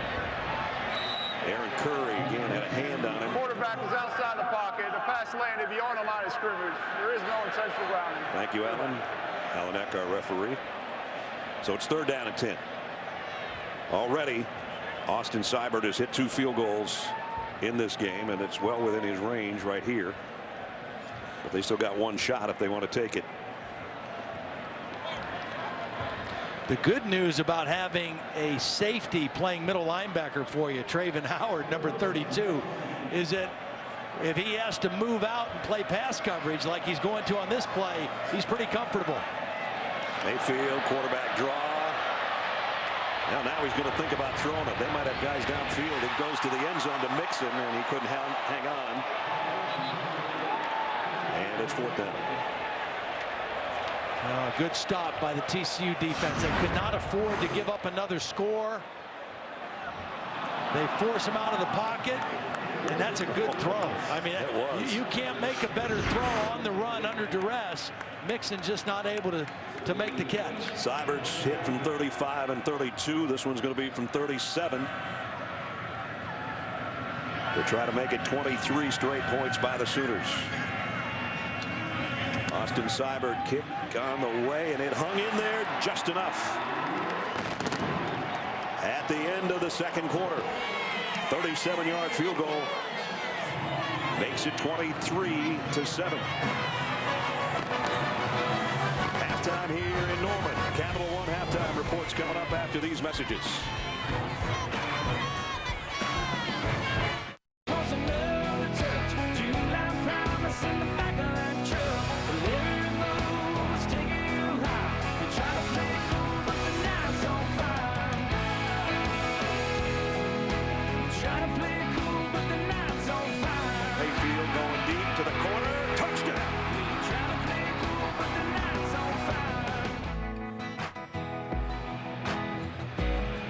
And we welcome you back to Saturday Night Football on ABC, presented by Walmart. Just about set to start the third quarter here in Norman, Oklahoma. TCU started off strong. Oklahoma spotted them that opening 7-23 unanswered since for the 7th-ranked Sooners. Welcome back, everybody. Brad Nessler, Todd Blackledge, 320 yards total offense, most of it on the ground, and they only had to convert a couple of third downs. The turnovers are killing TCU right now. Absolutely. I mean, TCU had 2 good plays offensively. After that, Oklahoma's defense really squeezed them, forced the turnovers in that run game. 193 yards rushing in the first half. The last 5 drives to end the first half, they had 10 runs of 10 yards or more. So that running game just got stronger and stronger the more the game went. That's wearing on TCU right now. Let's head down the field and check in with Holly Rowe. Well, a major development right now for Oklahoma. Baker Mayfield will not return to this game. As he went off the field at the half, I said, "Hey, are you okay?" And he said, "Yes." But when he came back out, he does not have his helmet with him. I'm assuming that he has potentially been evaluated for a concussion because he's moving fine on that ankle that was taped. I saw him just go and talk to his quarterback, Trevor Knight, that has been his backup all season, and say, "Hey, go out and finish this thing off. I'll keep you posted if I get more information." Talk about having a great situation as far as your backup quarterback. That guy we saw 2 years ago star in the Sugar Bowl win over Alabama when he threw 4 touchdown passes. He is a captain on this team and a leader on this team, even though he's not been a starter all season. So they're in good hands right now. Trevor Knight, I would say. Yep. He's played well when he's been called upon and has been an even better presence. Always the first guy off the field to congratulate Baker Mayfield. Now he comes on the field to take his place. Here's the kick to open the corner from a yard deep. And it's Alex Ross. And Ross didn't get to the 20, but got out near the 19-yard line. As we take a look at our Pacific Life game summary through 2 quarters. 3 turnovers. These interceptions, 2 by Sanchez, making 6 on the season for him. And they turned those turnovers into points courtesy of the Oklahoma rushing game of Joe Mixon and Samaje Perine, both doing a great job on the ground. And they just chewed up yardage, and then when Baker Mayfield's had a crack at it, including that 21-yarder to Sterling Shepard and this one to D.D. Westbrook, 2 touchdown passes in the first half. Even though he's not out there to start the third quarter, he had a major impact in the first 2 quarters. So here's Trevor Knight at the controls. First down, Oklahoma from the 19-yard line. And only about a yard gain for Perine. Another tackle by Travin Howard, number 32, again playing the middle linebacker position at 6'1", 190.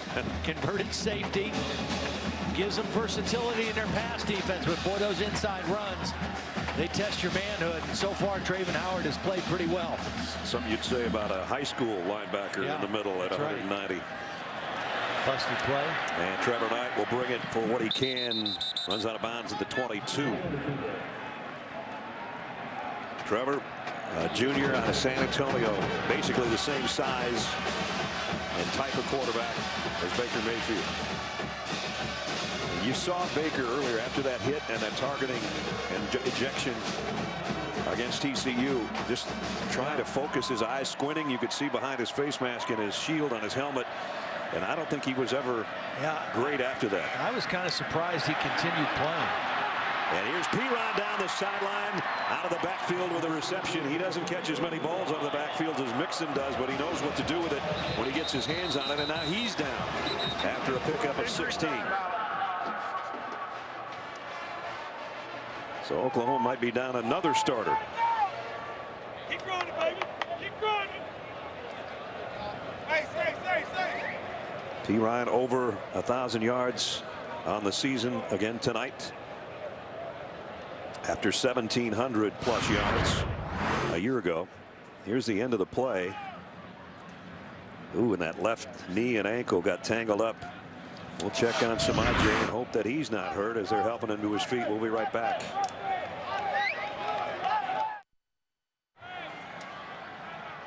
Samaje Perine on the sideline, left leg, whether it be his knee or his ankle, we're not quite sure. They're working on him over there, and it takes away that versatility we were talking about, Todd. Now it's all Joe Mixon. They can't have both those guys in the backfield. And that is Joe set up behind Baker Mayfield. He'll get the carry, and he's cut down in a hurry. Nice tackle by Torrance Mosley as we check in with Holly. Well, Samaje Perine is having his left ankle examined. They did a thorough ligament bone examination, and now they've asked him to get up and put some weight on it and see how well he can move. I can say it's very gingerly as he's testing it out right now, guys. Yeah, that doesn't look like a guy returning to the game anytime soon. Here's Knights being chased. Had to get rid of it. Threw it to the sideline. I actually said Baker Mayfield on the previous play. Get so used to seeing him back there, and they're built exactly alike, but obviously Baker's not going to play the rest of the game. A good opportunity for this TCU defense. They got a chance to rest at halftime. They were kind of getting worn down at the end of the second quarter. They get to come out fresh here. They get a stop and see if their offense can put something together. This might be the first time where Trevor has to make a throw to try to move the sticks. 3rd down and 9.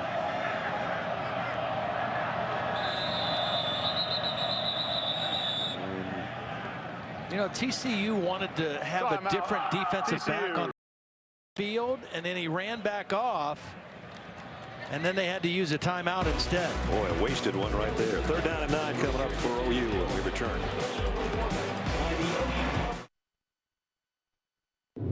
Saturday Night Football, presented by Walmart. Stop by a store or visit us at walmart.com to share wonder every day. Dr. Pepper. Dr. Pepper and college football. It's a one-of-a-kind tradition. And Chick-fil-A. We didn't invent the chicken, just the chicken sandwich. Doesn't seem possible that the national championship for Oklahoma was 15 years ago. There's a trophy room here in Norman. They'd love to get another shot this year and make the college football playoff, but they've got TCU to worry about this half. They've got Bedlam to worry about next week, and then see what the committee comes up with. They got some help today in that area with Ohio State losing, as far as other teams having the opportunity to move up. Here's Mixon off the left side, broke one tackle, not going to get away though from Josh Carraway. Nice job by the defensive end to stay with it, and they're doing a little John. Well, TCU got the stop they needed. Ty Darlington slow getting up off the pile as well. Their starting center, the leader of that offensive line. Talk about TCU injuries, and now Oklahoma's lost their starting quarterback and their starting tailback. Low snap on the punt, but Seibert handles it. And it's going to bounce out of bounds around the 25. With 12:39 remaining here, let's get a studio update. Cassidy Hubbard back in the studio. Cassidy. Hey, Brad, upset brewing in Stillwater. 3rd-string quarterback Chris Johnson in for the injured Jarrett Stidham. 71-yard TD pass to KD Cannon. Johnson 4 for 5, 132 yards and 2 TDs so far in the second half. Baylor up 38-21 in the 3rd. Back to you guys. So Baylor's playing with a backup quarterback. TCU's playing with a backup quarterback. Oklahoma's playing with a backup quarterback. Hunter's knee was off the ground when he fielded the snap. I mentioned it was a low snap. And let's take a look at number 43 here. Oh, yeah. Good call. So that's dead right there. Again, they're taking a look at the replay, but it certainly looked like when he fielded the punt, his knee was already down, and that would give a lot better field position to TCU. Well, TCU already having trouble sustaining drives. They need a short field. Usually that comes from a defensive turnover, but they'll take this.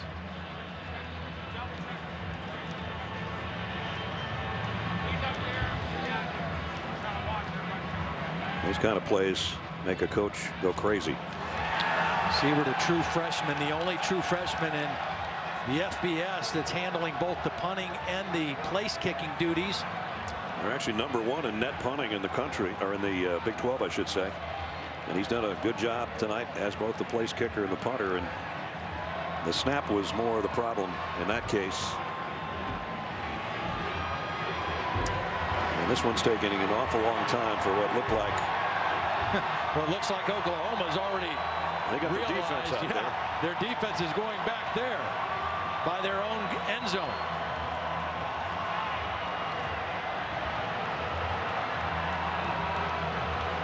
Again, the back judge is writing things down, and Bill tells us that means they're checking the clock and the spot and the line of scrimmage and all of that.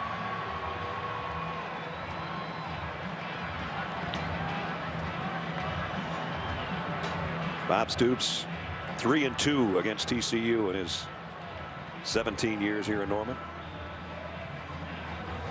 Won 8 Big 12 titles.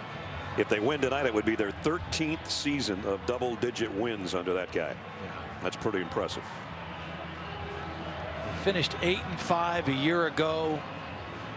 A lot of close ball games that could have gone either way. You mentioned we saw them in the Sugar Bowl with Trevor Knight leading the way against Alabama, and they went into last season, a lot of people high expectations, and then they struggled a little bit. After review, the offensive player's knee was on the ground when he fielded the snap. Make the play down by rule. Change of possession on down. First down TCU at the 26-yard line. Please set the game clock to 12:49. 12:49. So they're going to put it down at the 21-yard line. It's a differential here. You consider the punt and then coming back at 51 yards. So you talk about flipping the field in one play. Well, TCU's defense has not been able to force a turnover, but this is the exact same thing. You get a short field for your offense. You put Oklahoma's defense in a sudden change type situation. And now the question is, can the Horned Frogs capitalize? Green on the carry. Cuts back. Wow, nifty move. Aaron Green, and he's gone. Touchdown. Just like that, they turn things around in one play. And that was some quick feet now by Aaron Green. There were some guys in the area to make a tackle, but watch the quick cuts by Green. There's one, there's two, there's three, there's four. Like making people miss in a phone booth. Aaron Green gets it done for the touchdown. Green's 10th rushing touchdown of the year. And it comes one play after the misfire on the low snap, and the punter having to go to his knee. And boy, did TCU make that one pay off. And they're going to go for 2 here. Fade to the corner. Jump ball knocked out of Listenby's hands. Trying to make it a one-possession game with that. Listenby is a fast receiver. We've seen him catch the 2 deep balls. He's not a particularly big physical guy at 6'1", 183. Jordan Thomas, the guy he was working on, a very physical corner. So TCU capitalizes after this play. A knee down, turn it over on downs, and then Aaron Green, touchdown from 26 yards out. 23-13.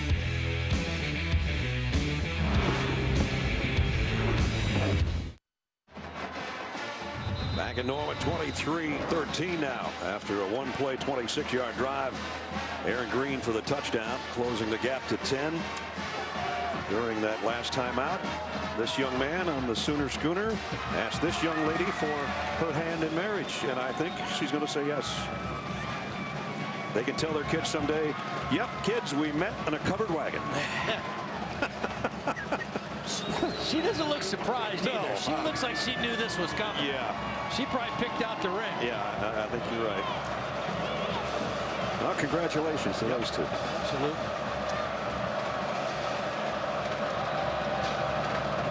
Brianna and Jacob, we understand. Congratulations to you two. This is his last night, last home game, driving the Sooner Schooner. Big night for him. He's going to regret it the rest of his life. I'm only kidding.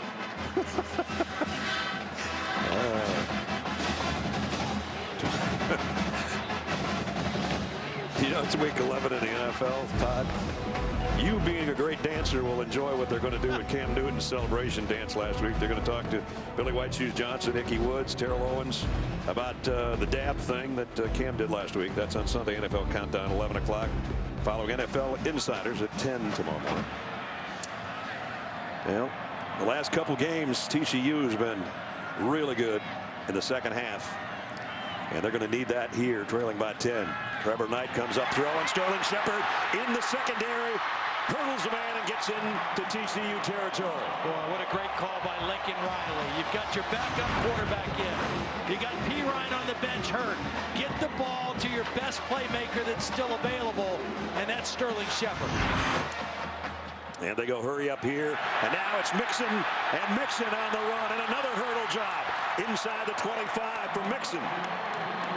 Two big plays, one through the air. Now Mixon slow to get up. Well, they did a great job pulling the backside guard. Jonathan Alvarez, number 68, getting out in front. Ironically, the left leg of Mixon, and that's what took down Samaje Perine, and he's limping off. So all of a sudden, the two starting tailbacks, and they do at times start together, are down, and that means Daniel Brooks, number 34, has to come in. Next man up, Daniel Brooks.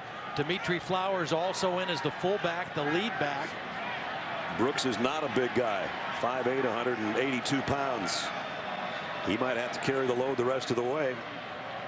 Backup quarterback, backup tailback. That's the combination there, and Brooks for a couple. Biggest thing with Brooks now is ball security. Make sure he takes care of that football. He's been on the sidelines most of the game. Make sure that he takes care of the ball. Nixon trying to stretch it out over there on the sideline. Perine back in the ball game. Well, that's good news, I guess. Very good news. The way he went off, it didn't look like he was coming back. Very good news for Oklahoma today and beyond. Right. At the 22, second down and 8. Trevor Knight, the play fake and going to the corner. Westbrook couldn't get there. Pretty good throw, but nice coverage on the corner. Well, brings up third down and 8. They have not been that effective on third down tonight, the Sooners. No. And to TCU's credit, that's been one of their strengths all year. Getting off the field on third down. 29% coming in. First in the Big 12, 7th in the country, and Oklahoma 3 of 11 tonight. They've got to get to the 14-yard line for a first down.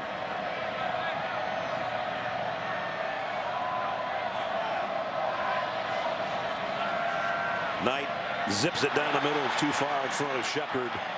He might have had a half step, but that one was too far in front of number 3, and it's fourth down. There's a linebacker dropping right in the window there that made it difficult for Trevor Knight to see, to make that throw to Shepard. Shepard was open. He got separation from his corner, but there was a linebacker that dropped kind of right into the sight of the quarterback. This guy's hit 35, 32, 39. Can he hit 37? Can he hit 39? We'll see here.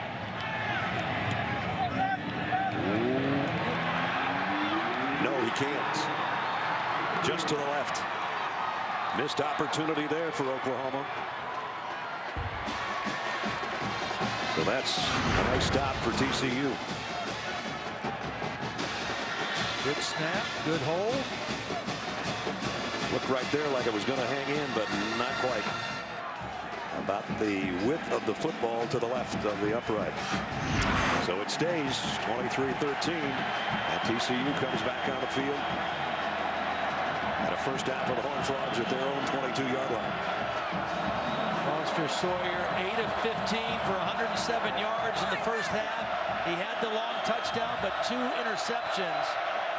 He's going to have to get hot here in the second half.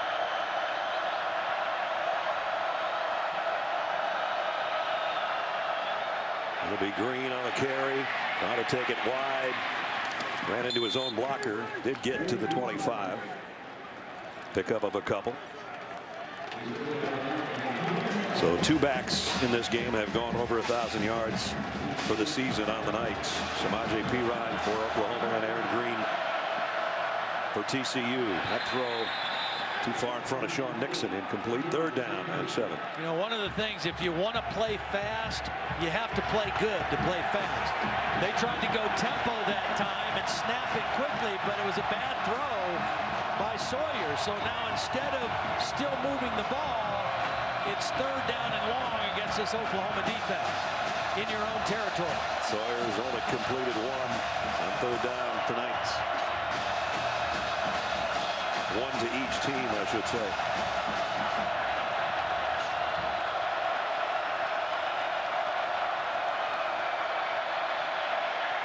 Gonna go deep. That's been his best spot tonight.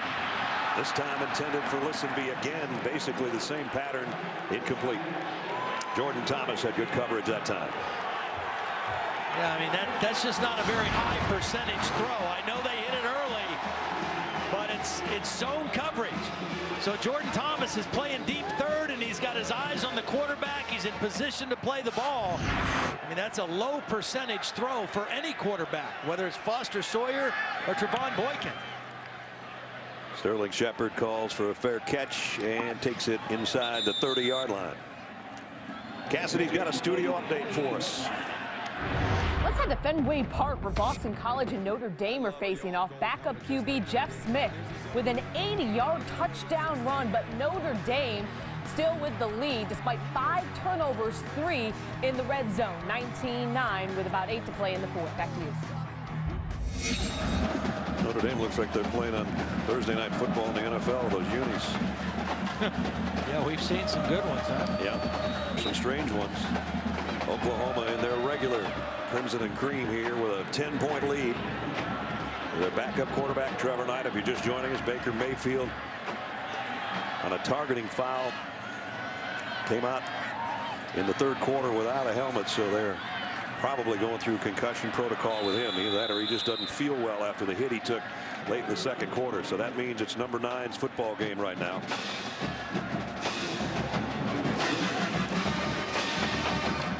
And so far he's 2 of 5 throwing the ball. And Baker Mayfield didn't have a banner night throwing it either. This TCU defense giving some confusing looks, putting pressure on the quarterback, playing well on third down. So it won't be easy for Trevor Knight. On 2nd and 9, play fake, and he tripped himself up. Turf Monster got him as he was trying to backpedal. And it's third down and longer. Josh Caraway is the guy that's down.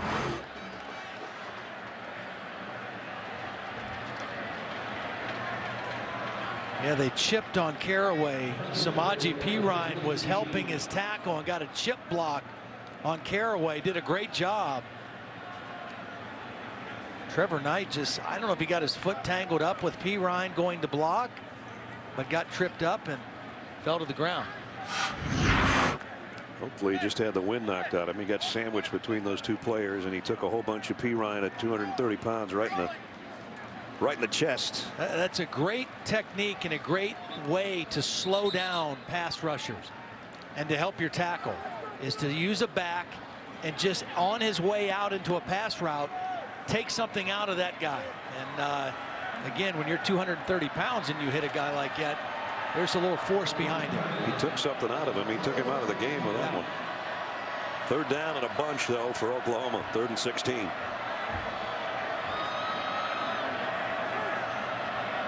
Shepard is the slot man on the right side. It's Trevor Knight. Fires incomplete. Looking for a flag is Jarvis Baxter, and he's not going to get one.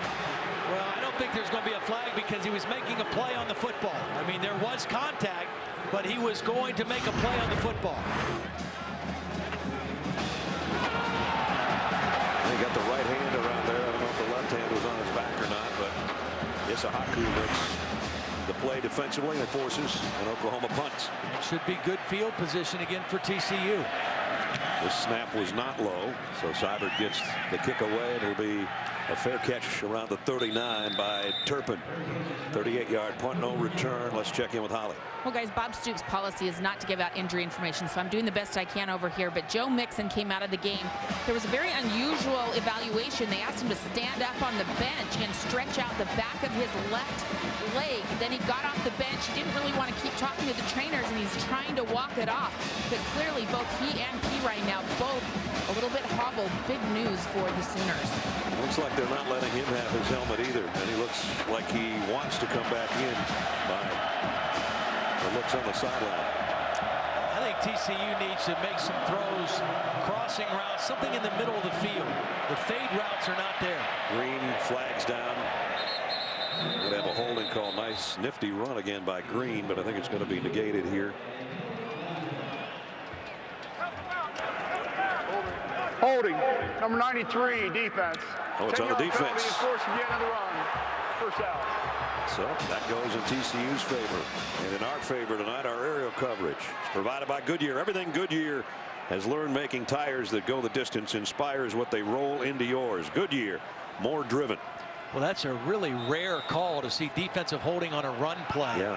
You know, you see it sometimes if they're running a stunt or a blitz and he tries to hold up an offensive lineman in pass protection. Pretty rare. Again, they're going to go with the long ball in the same spot for the same guy, and the same result, intercepted. You got to stop making that throw. I mean, there's other throws to be made rather than continuing to try to throw that down the sideline. And again, if the ball drifts back to the inside too much, the safety has a chance to make a play. This has to be thrown out over the outside shoulder of Lisenby. He beats the corner, but if the ball's in the inside, the safety's there to make a play. And in this case, Ahmad Thomas was his third interception of the year, the third of the night by the Oklahoma defense. The only good out of that is it's like a punt that downs Oklahoma inside the 10-yard line, but they can't afford to have turnovers like that, and I think they need to look to throw the ball more into the middle of the field. He only missed once early. He's only hit one since. I mean, they're still in this ball game. Their defense is strong. Their defense has played great in the second half the last few weeks, but you can't just keep giving the ball up. Trevor Knight gets it to Brooks. Falls forward to the 11. We're down to 9 minutes remaining in the third quarter.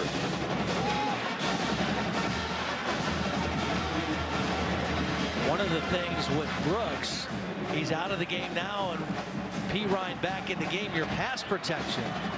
Perine the best, Mixon the second best. Brooks not as many reps in the pass pro part. Second down and 7.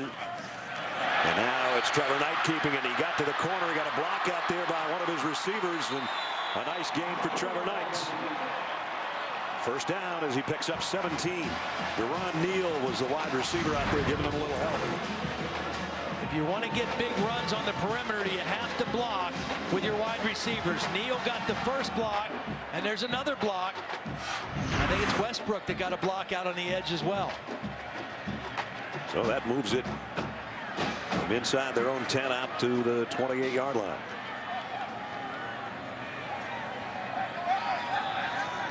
Perine will shift over to Trevor Knight's right. And get it on the inside handoff. Straight up the middle. Samaje Perine still on his feet at midfield. It's a foot race for Perine. He got a block and he's gone. Touchdown.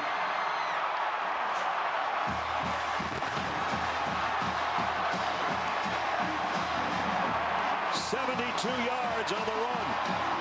Limping into the end zone.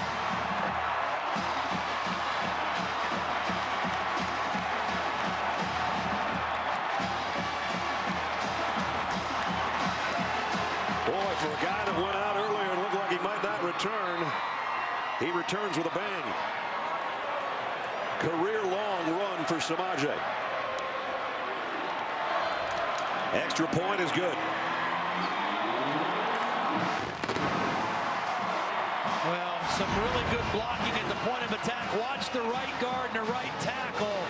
And then you're going to see a missed tackle by the most experienced defender. Guard and tackle, trade off, and then watch Derrick Kindred misses the tackle. Just doesn't wrap up. Perine at 230 pounds. Too hard to bring down with just a shoulder. You got to bring more than that. And we talked about Sterling Shepard all night and his blocking ability. Watch this one right there. That's the last one Samaje needed. explosive plays on the ground tonight. Last week against Baylor in the first half, he had 10 carries for 47 yards, 18 for 117 in the second half. A big one there in the third quarter of this one. So another interception turns into 7 points. 3-play, 92-yard march, 72 of it on the legs of Samaje Perine, and it's 30-13. Well, coming into the game, Oklahoma had 14 interceptions, which was 2 more than they had had all of last year with more games.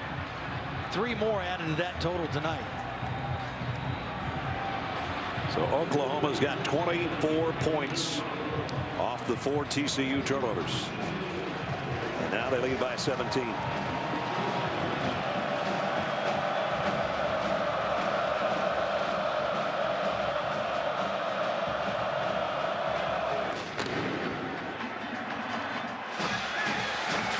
From the goal line is Turpin. Turpin, nice move on the inside.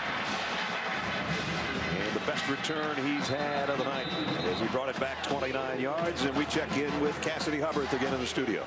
All right, Brad, Todd, it appears a Big 12 game is broken out in the SEC. Dak Prescott with his 5th touchdown pass to give Mississippi State the lead despite 7 touchdown passes by Brandon Allen. Arkansas driving, though, with about 58 seconds to go over on ESPN.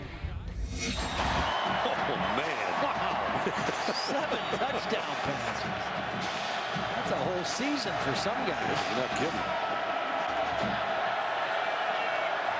At the 29, TCU first down. Foster Sawyer gives it off. Aaron Green cuts back, looking for a block from his quarterback. He got a piece of one. And he picks up about 8 yards. Boy, he's got some quick feet in the holes. Yeah, he can put that foot in the ground and change directions without losing speed very well. At 922 yards a year ago, went over the 1,000-yard mark here tonight. Gets another carry and is close to a first down. Eric Stryker in on another tackle. And it's going to be 3rd down and a yard. He'll get it again. I don't know if he'll get it, though. He might be short. Stryker again helps on the tackle, along with Matt Diamond. Yep, Stryker and Diamond. Again, that's one of those deals where 3rd down and 1, you're in the shotgun, you hand the ball off 5 yards away from the first down, and then you get hit behind the line of scrimmage. Great pursuit from the backside by Stryker, and then the big body of Diamond there to slow it up as well. So it forces a punt.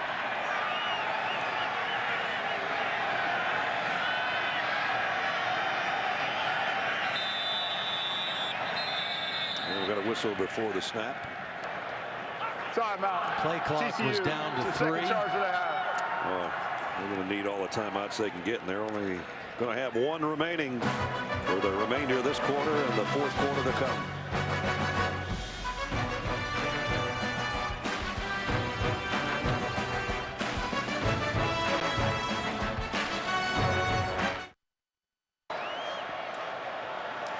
(30-13) with TCU about to punt.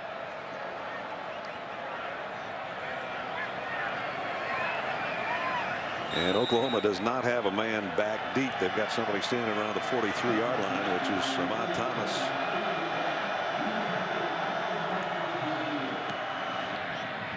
So this one's going back to nobody. And nicely down by TCU around the 6-yard line. Time for tonight's Aflac trivia question. Aflac. Oklahoma's 95-1 when scoring 40 or more points in a game under Bob Stoops. When was their only loss? When they had 40 plus. Right now they're not there yet, but they're within 10.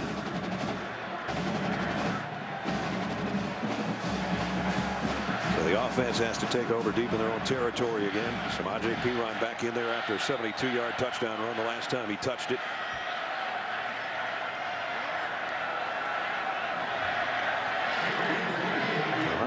After contact, he has really bounced around back there and had great balance, putting his hand on the turf and keeping some of those runs moving forward. He's right near his own goal line here. Yes, he'll get the carry off the left side. There he goes again. Samaje Perine, another first down run. Give him 12 or 13. It's blocked by Carson Meyer, a backup tight end, redshirt freshman out of Tulsa, leading the way there. We mentioned, and Todd said last week, 28 carries for 166 yards and a couple touchdowns. That's the most carries he had since the career high 34 in his record-breaking performance against Kansas last year when he went for a ridiculous 427. Oklahoma's had 13 runs tonight, Ledge, of 10 yards or more. That's banging it in there. Yeah. And again, the last 5 weeks, this offense has just looked different, and it's been primarily the change in their running game. More productive, more consistency with their offensive line. Trevor Knight streaks down the sideline. Did he tuck it in there? No, incomplete, broken up. Intended for nice work by O'Mealy. O'Mealy in there fighting, knocks the ball out. Man-to-man coverage. Able to just kind of rip it out of there. Ball was pretty well thrown. Needs the tallest wide receiver they have at 6'5". And now they find themselves in that third down and long situation again. And only 3 of 13. That has not been their strong suit tonight. Turnovers and turning turnovers into points has been their strong suit tonight. Knight, that one's batted down somewhere around the line of scrimmage, and it'll bring out the punting unit.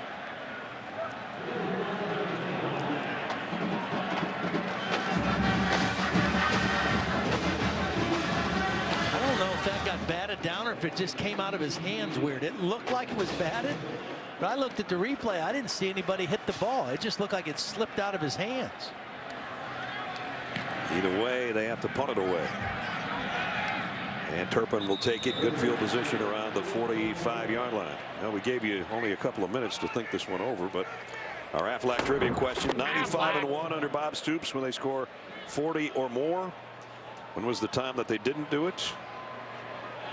Remember it well. It was quite a play in the bowl game at Fiesta Bowl 2007. Boise State is the team that beat them 43-42 on that infamous Statue of Liberty looking play. Kind of put Boise State on the map, that win over Oklahoma. If I recall, I think there was a proposal. Yes, there was. That game as well, right? The tailback and the cheerleader. First down. Green in the middle of the pile, only a yard or two. We're down to 5 minutes in the third. TCU's just, they're still there. That's a good sign.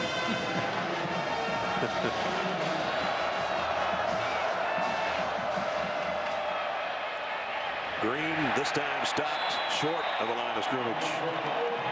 Nice play by Charles Walker, was the first guy out there. This defensive front for Oklahoma. Bob Stoops said they call them Team 1 and 1A. They can rotate. It doesn't matter which group's in there. They feel that confident in their depth of their front three. They have just controlled the line of scrimmage the last few weeks. Empty backfield again for Foster Sawyer. Third down and 9. Oklahoma showed blitz off the corner. They back out of that. Sawyer is going to run, try to get the first down. Won't get there, but he did get about 6. Dominique Alexander knocked him out.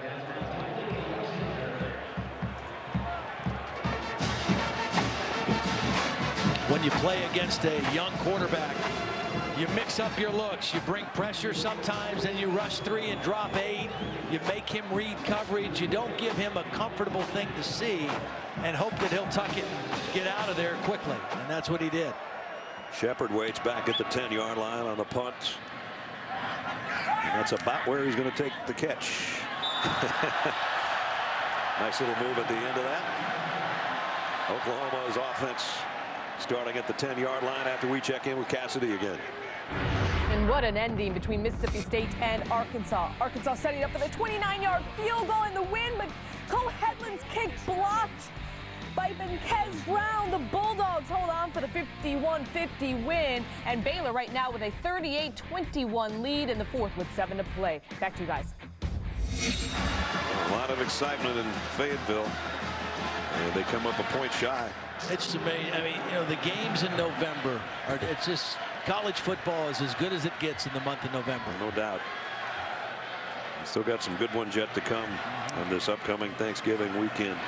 Samaje Perine this time tracked down from behind by Montrell Wilson. Wilson, another one of those guys, not the biggest linebacker in the world, about 208 pounds, a freshman out of Keller, Texas. You know, that last 4th down and 1, I guess some people could have said down 17, why doesn't Gary Patterson go for it? His defense is kind of stopping Oklahoma right now, and he's just playing the percentages. Well, and he's playing the field position. Oklahoma's last 3 drives have started on their 8, 7, and 10. And they're going to get a stop here too, short of the short of the line of scrimmage, I should say. You know, you just hope you can keep them pinned down. Maybe Oklahoma's a little more conservative in their play calling. And if you get your offense a short field enough opportunities, maybe they'll pop a play here or there. They just haven't had many big plays since early in the ballgame. That guy on the sideline, their starting quarterback, might be part of the reason for the conservative approach. Even though Trevor Knight is an experienced quarterback, he hasn't been able to make the kind of plays that Mayfield was making in the first half. 3rd down and 8, looking to make one here. And almost intercepted by O'Mealy. So they do force another punt. This TCU team lost their best cornerback in the SMU game, Tejada. O'Mealy's had some nice plays tonight. And another punt situation, and should be good field position for the TCU offense. Seibert going to have to punt from near his own goal line. Turpin will take the fair catch at the 45. So it is excellent field position. And we might see a new quarterback for TCU. Bram was the backup quarterback a week ago, and when Trevon Boykin went down, he was the first guy to go in. Not sure where his helmet was. Got to have the right helmet or it won't do you much good. Right now, Gary Patterson just looking for some kind of a spark. His defense has kept them in the game. This game is not out of reach. But they've got to have somebody give them a spark. And right now, they're hoping another quarterback might be able to do that. Cole Hazen was 13 out of 19 for 112 yards and an interception in the win over Kansas last week. So let's see how he does.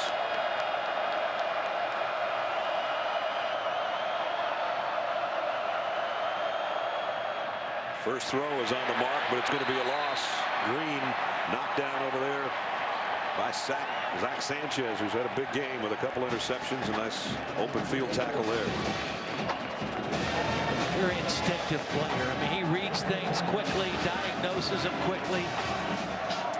Doesn't waste much motion getting to make a play. That's why he has so many interceptions. Had 6 a year ago, and with the 2 he's got tonight, he's got 6 again this season.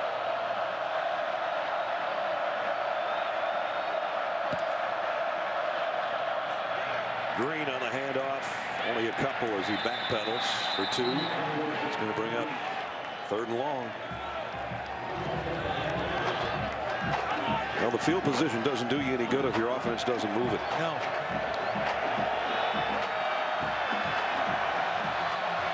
Both teams really struggling on 3rd down tonight.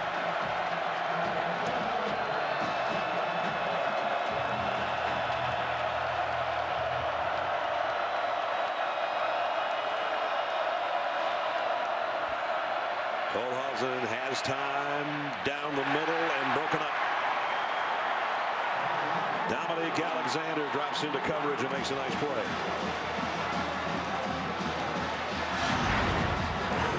Well, at least they tried to throw the ball somewhere different than deep down the sideline. A crossing route. Ball was a little bit behind the intended receiver. He had a chance. but Alexander able to get a hand on it because the ball was slightly behind the intended receiver, Nixon. Sterling Shepard's been a busy punt returner tonight, but for the most part it's been all fair catches, which he does again at the 16-yard line as we check in with Holly.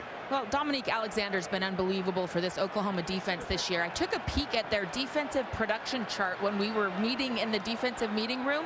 He's at the top of the production chart, but most interestingly, he has the most stops on third down. Coming into the game tonight, 17 stops by himself on third down. He has 2 more in this quarter alone, so when it counts the most, Dominique Alexander has been the most effective for the Sooners. He was their leading tackler a year ago, and he is coming into this game tonight as well.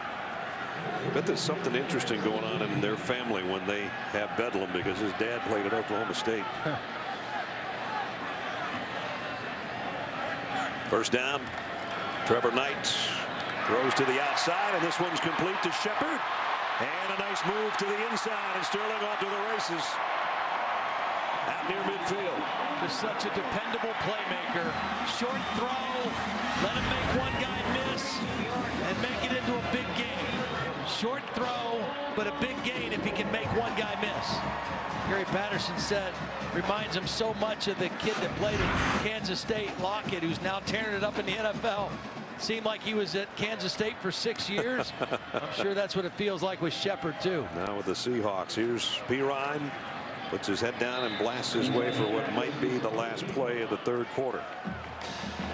What a night for Samaje, especially with a 72-yard touchdown run after he was cut down on a pass reception on the sideline, and it looked like maybe he wouldn't even come back into the game. He's got 173 yards rushing through 3 quarters.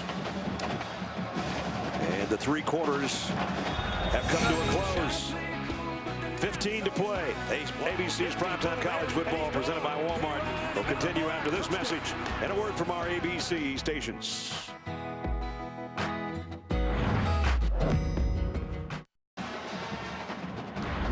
Let's take a look at our Pacific Life game summary through 3 quarters. In this one, Baker Mayfield has not returned in the second half. 169 total yards. Nice job on the ground through 2 touchdown passes. TCU, we still got 15 minutes to go, but they're 400 yards under their season average. So a nice job by the Oklahoma defense. Also have to remind you, they're playing without Trevon Boykin. They're playing without Josh Doxson. They're playing without their starting center. And a whole bunch of other guys that have been banged up all year. And oh, by the way, Trevon Boykin only averaged 402 yards per game total offense. Yeah, so there's the missing 400, huh? Yeah. Brad Nessler, Todd Blackledge, Holly Rowe, and our crew in Norman to start the 4th quarter. Blitz coming on a running play, and it paid off for TCU as Mixon is back in there now too, and that's a good sign. Joe Mixon went out with an injury earlier. Meanwhile, they lost yardage on that play, but for the 6th game in a row, ever since the Texas game, this Oklahoma offense is over 500 yards, 517 as we start the 4th quarter. We asked Lincoln Riley, what did they do differently after that game? They changed some of their substitutions, eliminated some of their personnel groupings so that they could play faster, simplified to play faster, and they've been much more effective as well. Knight throws over the middle high. It skips off the hands of Perine. That would have been a first down as well. Perine had a lot of green grass in front of him. If that ball's down where he can catch it. So punting situation for Oklahoma. When you're throwing to a running back, you don't want to make them have to reach too far for the ball. Even if they have good hands, you want them to be able to catch that thing where they can do what they do, which is run. Devontae Turpin had a punt return for a touchdown last week. They've done a nice job making him fair catch the ball as well tonight. He does around the 11-yard line with 14:08 remaining in the football game. Still Oklahoma up by 17.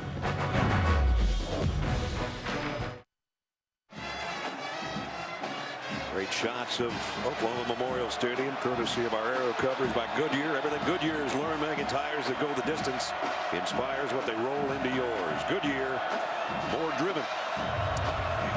Well, TCU last 5 drives, 4 3-and-outs and a turnover. Sean Nixon will take the direct snap here again.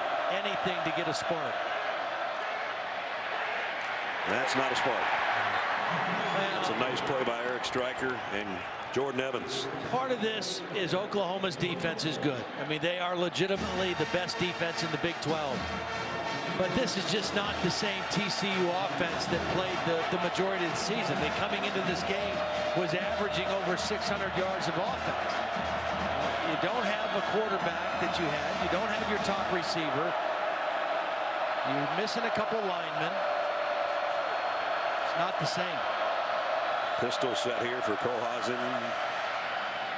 And Kyle Hicks this time with a flag down, still trying to move the pile.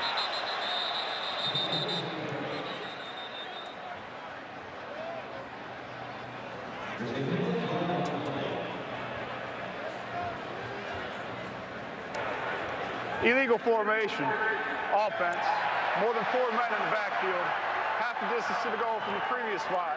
It's second down. Gary Patterson doesn't like the call. So they back it up inside the 10. Actually, it's going to be inside the 5.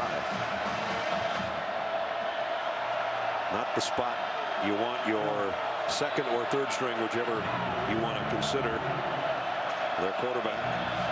Now they're in their own end zone with Hicks behind it. And in the loudest end of the field as well. Deep in his own end zone to throw, and he got drilled. Trying to get rid of it. Throws it out, incomplete. Wow. Eric Striker, number 19, coming as he always does with a big head of steam. How Kohlhausen stayed upright on this one, I'll never know. Striker whips the left tackle and gets to the quarterback, just can't get him on the ground. And Kohlhausen knew he had a guy out in that area to throw it away to. Striker could have got called for a face mask there. And probably should have. That's a lonely feeling right now for Kohlhausen in the end zone.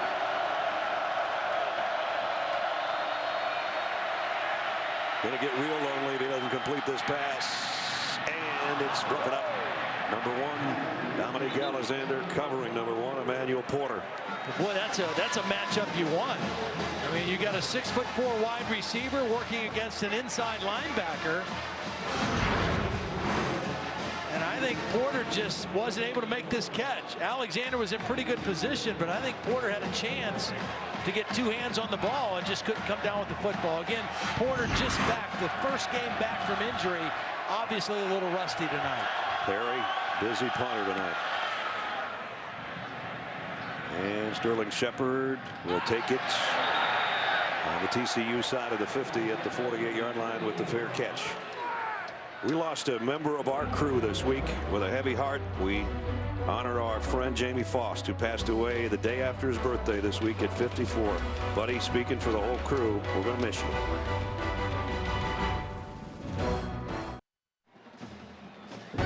Saturday Night Football, presented by Walmart. Brought to you by Pacific Life. For life insurance, annuities, and investments, choose Pacific Life. The power to help you succeed. The 2015 Ford Edge. Be unstoppable. And AT&T, mobilizing your world. When you get great balance with your ground game and your passing attack, you tend to win games. And when Bob Stoops has had a 100-yard rusher and a 100-yard receiver, as he has tonight, never lost. You know, the other lesson there is when your best players, your best playmakers get enough touches, good things happen. Yeah. And then smart work by Lincoln Riley, getting the ball in the hands of the guys that can make the plays for him, especially with your starting quarterback on the shelf right now. And that's not good. 9 first downs altogether. Baker Mayfield again did not come out with a helmet in the second half after taking a big shot in the second quarter on a targeting foul by TCU. So here's Trevor Knight. That one came off his hand a little funny too.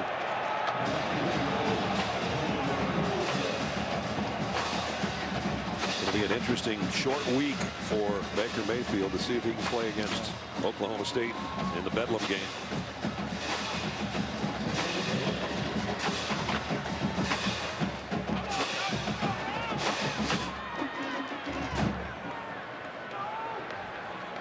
Second down and 10 at the 48.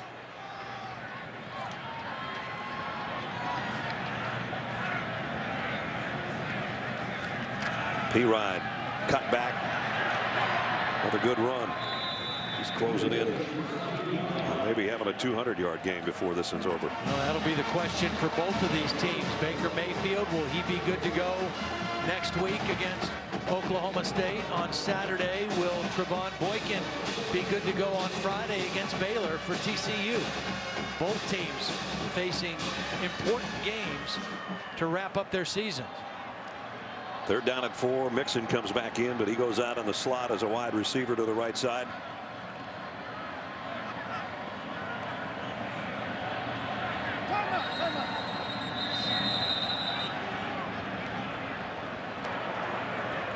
Timeout, Oklahoma. It's their first charge of the second half. So they want to make sure they've got the play called they want with a third down and 4. We'll see how they do when we come back.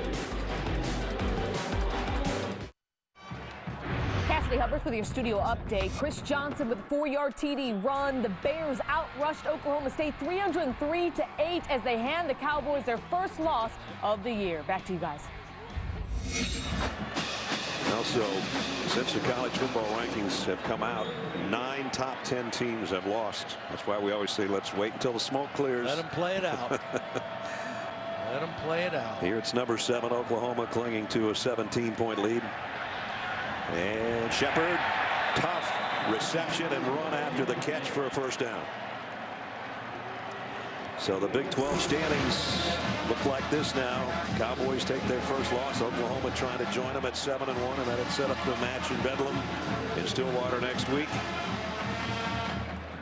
Baylor bounces back from the loss to Oklahoma last week, looking impressive tonight.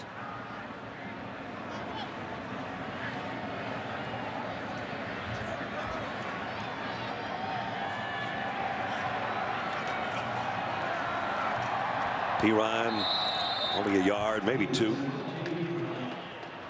As we approach 11 minutes remaining, it is week 11 in the NFL. Monday Night Football. Good one in the AFC East. The Buffalo Bills and the undefeated 9-0 Patriots, led by Tom Brady, 8:15 Eastern. Tyrod Taylor on the other side. Coverage starts with Monday Night Countdown at 6. Patriots just keep rolling along.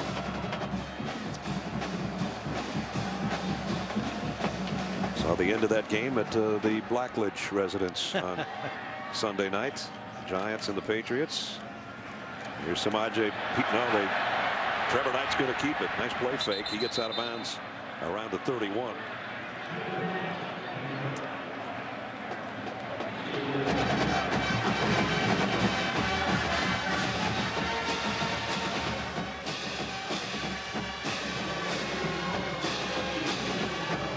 Third down and 4. They picked up the last one on the throw to Sterling Shepard. He is the slot man to the right of Trevor Knight right here.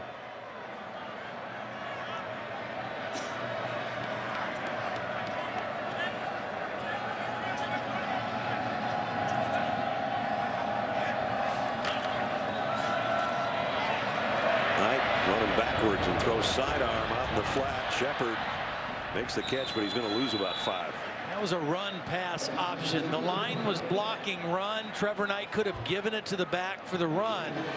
He thought he saw numbers that he liked in the pass game, but TCU kind of fooled him with the coverage. They read it, and when he had to pull it down and double clutch it, it really ruined the timing of the play. Good defense on third down by TCU. Looks like this might be a little bit of no man's land here on 4th down and 7 for Bob Stoops, as his kicker's career long is 46 yards. And they're trying to make a decision on whether or not they're going for it or punting or trying a field goal. Right now they're just 6 Sooners standing out there at the line of scrimmage. 5-yard penalty, 4th down. And now they take the penalty, and I'm assuming they're going to come out and punt it. Yeah, I would think so.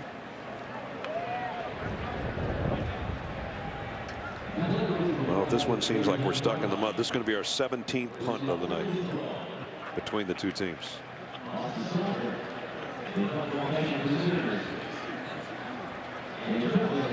Seibert, as Todd said, doing both duties, punter and the kicker. He's going to have a tired leg when this one's over. He's got to pooch it up there inside the 20. It stays around the 15, somewhere in there. And TCU will take over. Now it's time for the LG Moments of the Week. If you missed it earlier today, number 9 Michigan State beat number 3 Ohio State by 3, snapping the Buckeyes' 23-game winning streak. Number 17 North Carolina beat Virginia Tech in overtime. Frank Beamer's final home game, they carried him off anyway. We're going to miss him in college football. And as Cassidy just told you about the battle in Stillwater, number 10 Baylor over number 6 Oklahoma State by 10. Not sure North Carolina is a team that's gotten enough respect. Sitting there with one loss. They lost their opener to South Carolina. They're down at 17 in the college football playoff rank. They're going to play Clemson in the ACC title game. Kohlhausen down the middle, and he somehow tucked one in there to Turpin. Turpin's got great speed.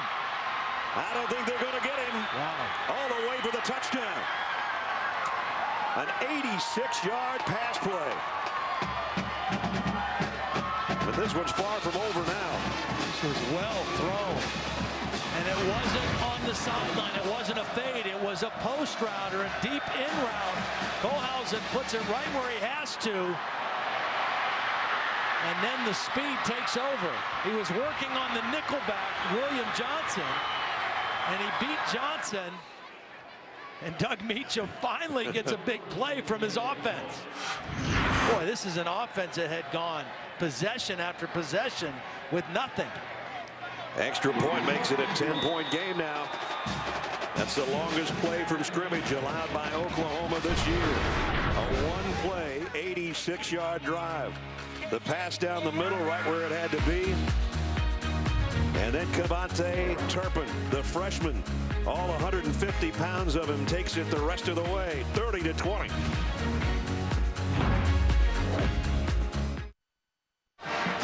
You're watching Saturday Night Football on ABC, presented by Walmart.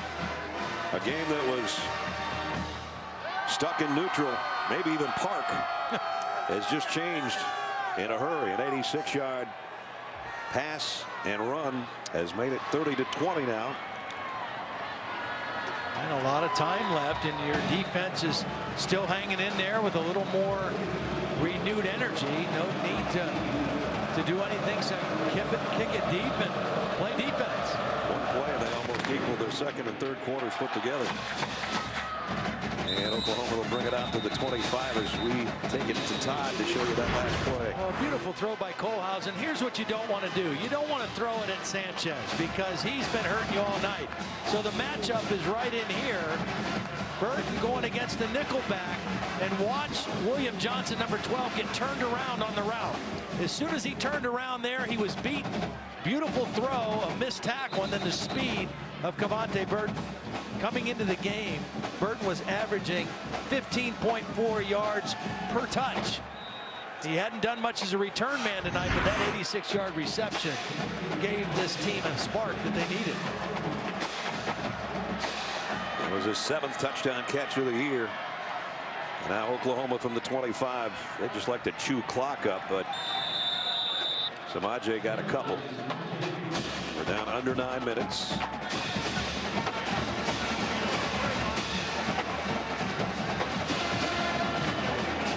Coach Patterson just wishing somehow his team could come up with a turnover and put it back in the hands of their offense. Remember, they had to use 2 timeouts earlier in the second half also, so they only have 1 left. Of course, they don't need to use a timeout when they throw incomplete. It stops the clock for them.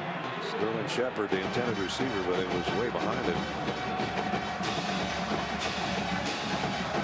Trevor Knight has not found a rhythm in this game throwing the football. He's made a couple plays, but for the most part, he's not been in rhythm.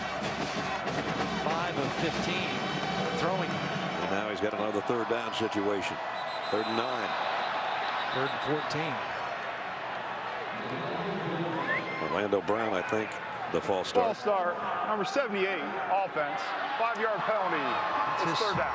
It's his 3rd or 4th penalty tonight. Yeah, it is. That's been a great night for Orlando.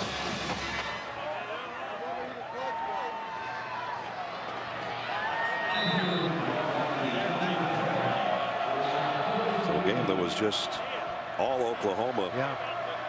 They don't get this third down. TCU's getting it back. Well, TCU's defense has just hung in there enough to keep them within reach. They got the big play, and now Trevor Knight's got to be very careful with the football here on 3rd and 14. Rolls to his right to throw down the middle, and that's a dangerous pass, and it's intercepted. Kindred with a flag down.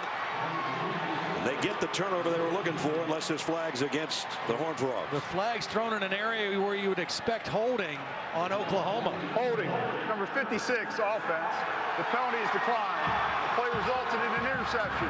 First down, TCU. Wow. This is just not a good decision by Trevor Knight at all. He's flushed out of the pocket. He's rolling to his right, and he tries to force one back across his body to the middle.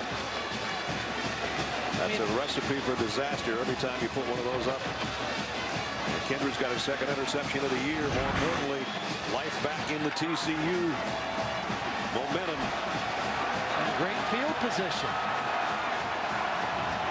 This game is far from over.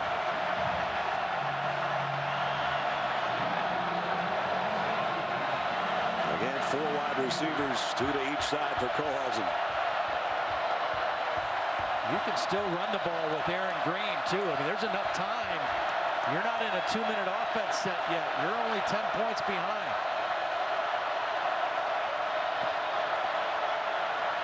And they're going to run option. The pitch is to Green on the edge. And Green, 13 more yards before they can bring him down. Boy, that was well done by Kohlhausen. He pitched that thing at the last minute. Jordan Evans, a linebacker, is going to come right into his face, and he pitches it right at the last minute to Green, and they get a nice positive gain on first down.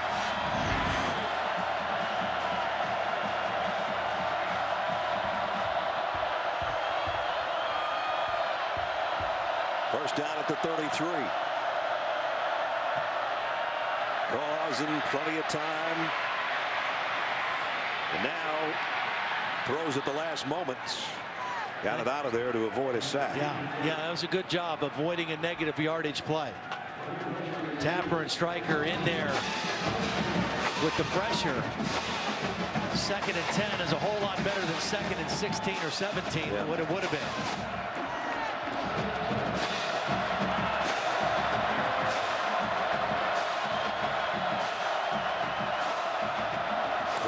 Into it for the Oklahoma defense. They were sitting on their hands for a quarter or so.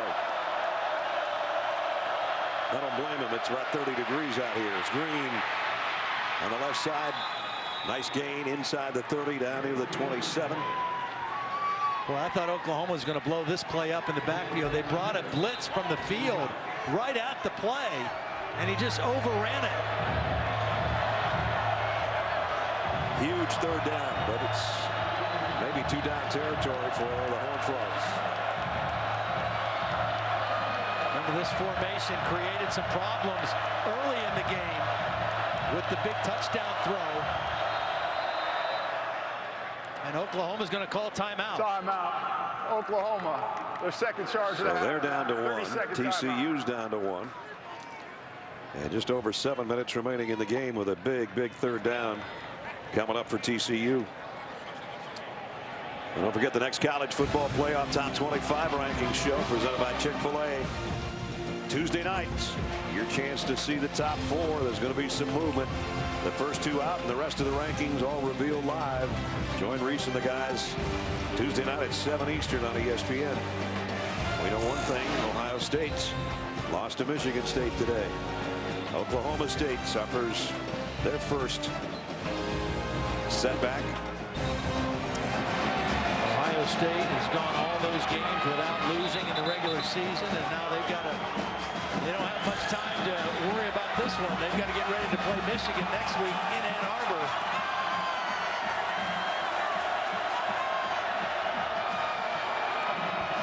Nixon will take the direct snap again.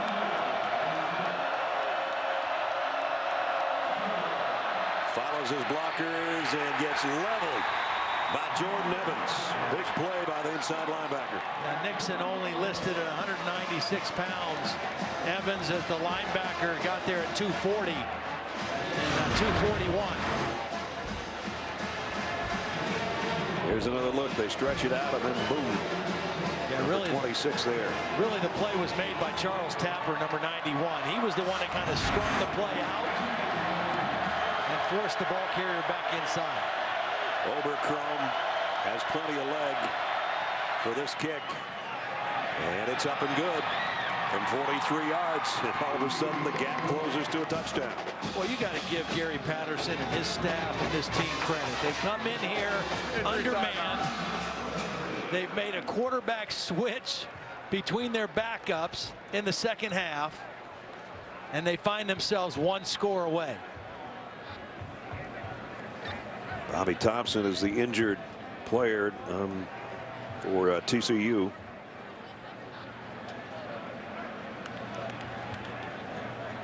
Blocking on that field goal attempt. So there's 6:27 remaining in a game that didn't look like it was in any kind of doubt for Oklahoma is in very much a precarious situation right now for the number 7 team in the country. Let's check in with Holly. Well, guys, just to update Trevon Boykin's injury situation. I talked to him before the game, and he said that right ankle is doing a little bit better. He'd been in a boot. He said he took the boot off a couple of days ago, and I said, you know, Coach Patterson told me you could play against Baylor on Friday. He said, well, I'm kind of taking it a day at a time, but I am feeling better every single day. And one last note on Baker Mayfield, the Oklahoma quarterback. I have been able to confirm that they are holding him out for precautionary reasons because of a head that blow with the targeting call. The athletic trainers have a mantra: when in doubt, sit them out. So they are being very careful with Mayfield. Good idea. Smart.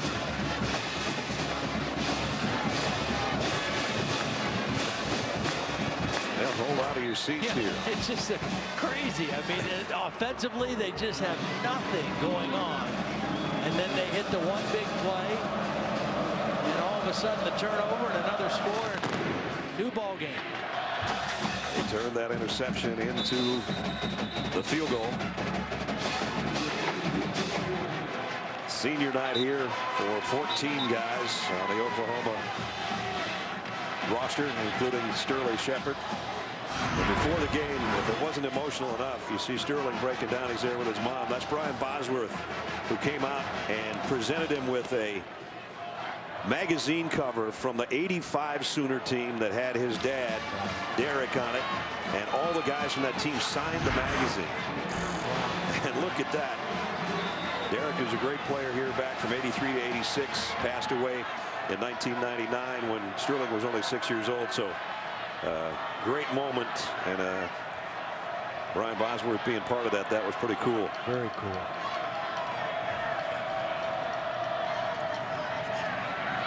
Here's Trevor Knight keeping. Got about 3 as we check in with Holly. Brian Bosworth's dad had been saving that Sports Illustrated cover all these years, and he got everybody to sign it early October and presented it, as you saw. But the really cool part, Sterling Shepard told me his dad, Derek, never saw him play football. He died when he was 6, as you said, Brad, but he did watch him play basketball, but never football. He had a special piece of his dad with him tonight for the first time playing football. That is awesome. There's his numbers tonight, again over the 100-yard mark. I try to get him the ball. I mean, he makes good things happen when he touches it. This guy does too. P. Ryan, about 2 yards shy of the first down. Well, that was a good, tough run, because now you have a lot of options there at 3rd down and 2. Your quarterback runs, your running game, period. A lot you can do at 3rd and 2. J.P. Ryan's got 187 yards. He's got 3 200-yard games in his career, including that 427 record breaker we talked about against Kansas. They would love him to get about 2 yards and 8 inches right here.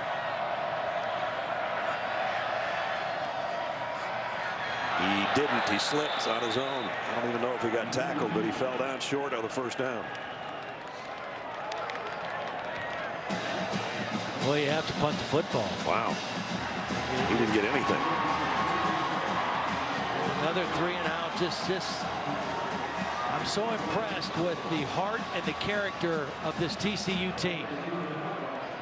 Coming in, 1 loss on the road to Oklahoma State, undermanned, and fighting like heck in this one. Turpin, remember, is a dangerous guy on the other end of this punt. He's proven that tonight as a receiver. They won't let him get anything here, so he's got to take the fair catch. Back at the 24-yard line. Yeah. 12 road games. We mentioned coming into this one too. These two teams, the last 3 times they've met, the game's been decided by a total of 14 points, and here we are down to a 7-point game again with 4:22 to go. It was 37-33 last year in Fort Worth, and it was a pick 6 late in the game that was the difference for TCU.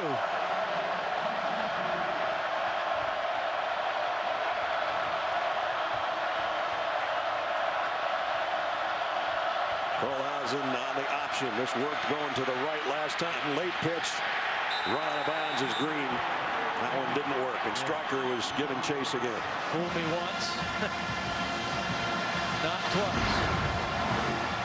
Got to string this out, string it out. By the time Kohlhausen pitches it, Green has nowhere to go with the football. That's excellent defense by Oklahoma.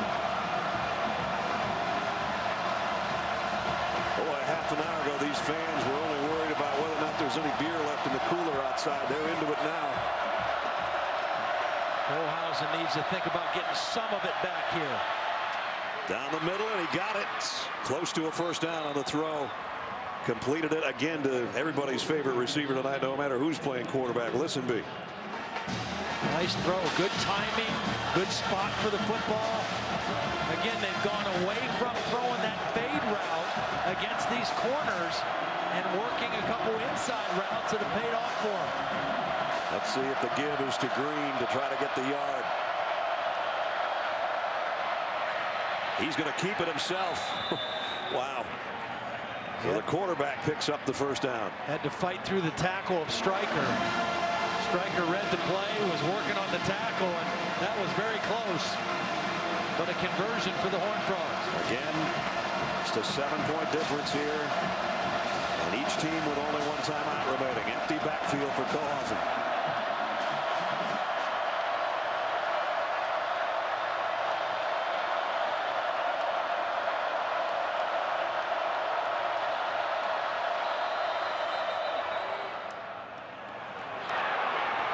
Timeout, Oklahoma. It's their third and final of the game. 30-second timeout. You know, Bob Stoops didn't want to use that one, but did with 3:10 to go. So they don't have any timeouts remaining, and TCU down to 1. Coming up tonight on ESPN after Cal and Stanford. Stick around for SportsCenter at night. Get you all the day's college football, college hoops, the NBA, NHL, everything. Plus preview of Week 11 in the NFL. SportsCenter at night kicks off after the game on ESPN. Oklahoma calls timeout. Of course, Bob Stoops, the head coach, his brother Mike Stoops, defensive coordinator. There's Mike up in the box. He's normally been on the field. Yeah. It's funny, we were talking to, I was talking to one of the sports information guys, and their box is right underneath the coach's box. And they said, you can hear him stomping, and when he sees things, Mike told us he sees things unfold before they happen, he starts stomping. And the SID guys know that something's coming when they hear the ceiling feel like it's crashing in. Very animated guy.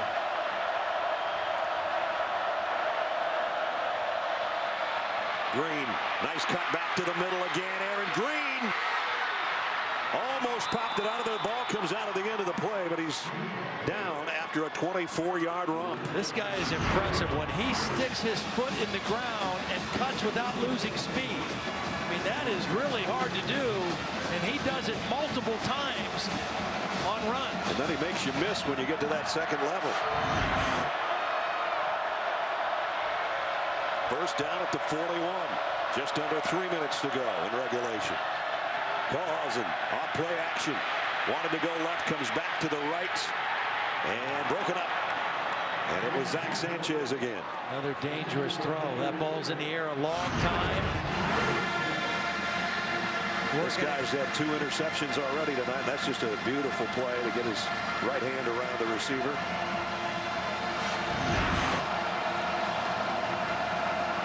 I would throw away from him, I think. He's just, You know, he's having a game where he's just guessing right, and he's making the right breaks, and he's catching it when he gets to it.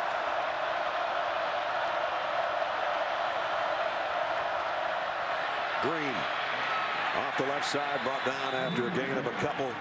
Devontae Bond with the tackle. Yeah, that was a really nice play by Bond. He was working on the tight end, Buck Jones, number 80. Maintained leverage, threw off the block, and made the tackle for a short gain. Clock running. 4 down territory here for TCU, no question. 2 minutes and 15 seconds. Excellent night by Aaron Green with 118 on 21 carries. Can't take a sack here if you're Kohlhausen. 4 receivers to Kohlhausen's right. He looks that way, now scrambles back the other way and slides. I think he got the first down. Right on the line. Needed 8 and he got 8. First down. That's one you got to make sure you get the first down. I mean, he got it by just enough.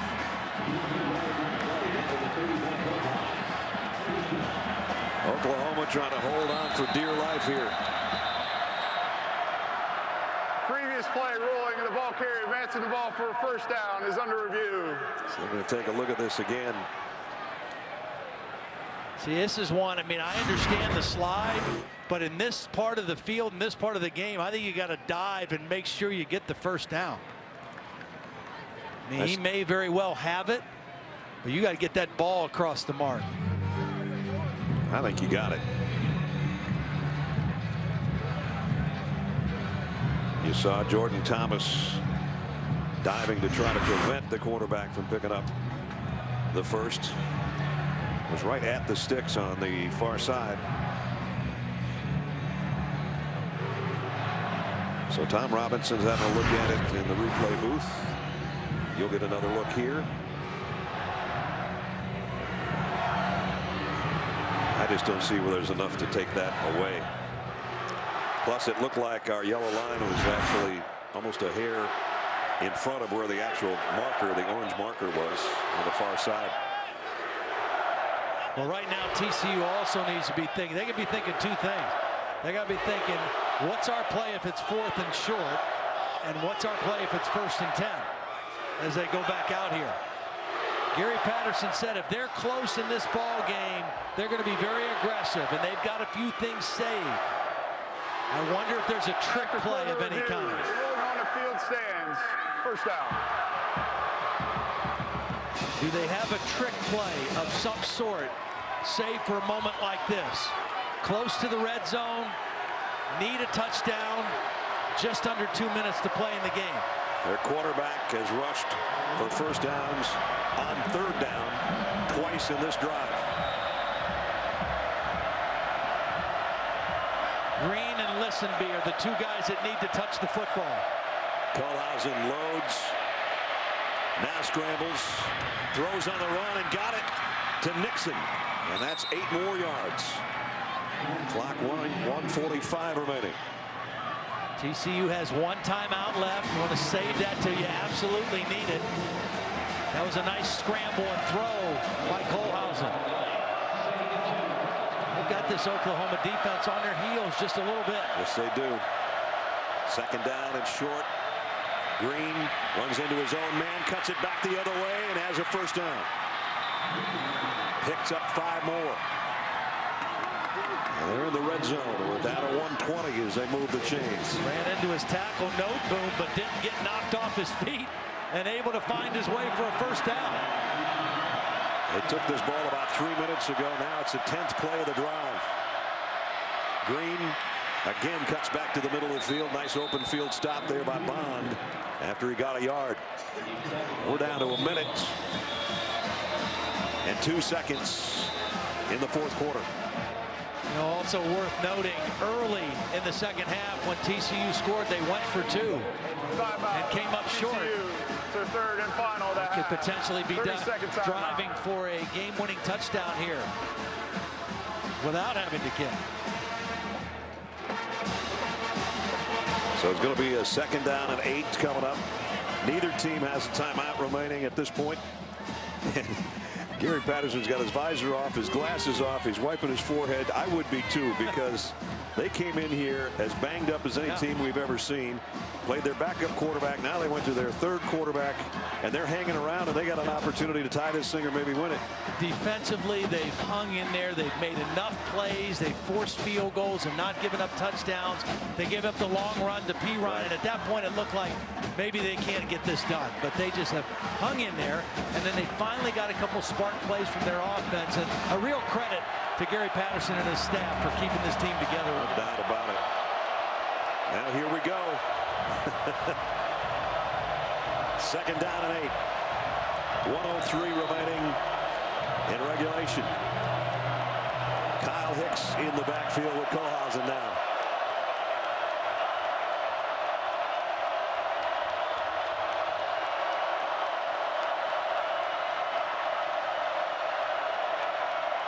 Waiting on the snap, finally takes it, scans the field, throws out in the flat to his tailback. He bobbled the ball. It's in and out, incomplete.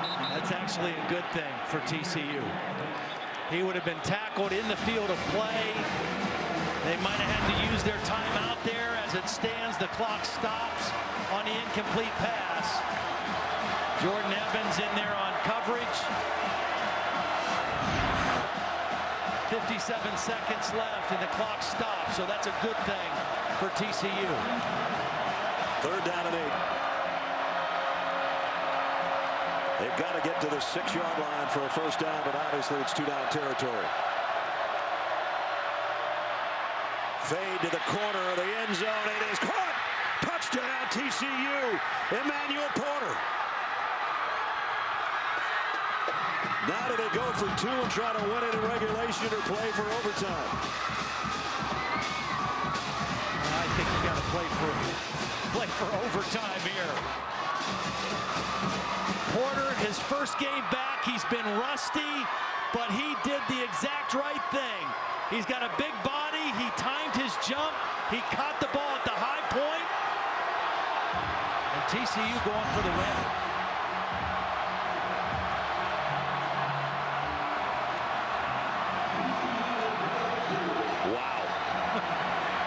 Had you told me 45 minutes ago we'd come down to this, I would have said you've got something loose. And now an opportunity to take the lead. There's still going to be about 46 seconds maybe remaining in the game if they hit this 2-point conversion. Kohlhausen flushed on the run. Lobs it. It's knocked down.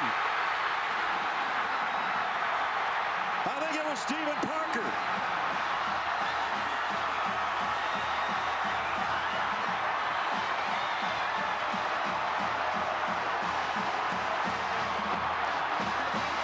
He's getting mobbed, so I think he's the man.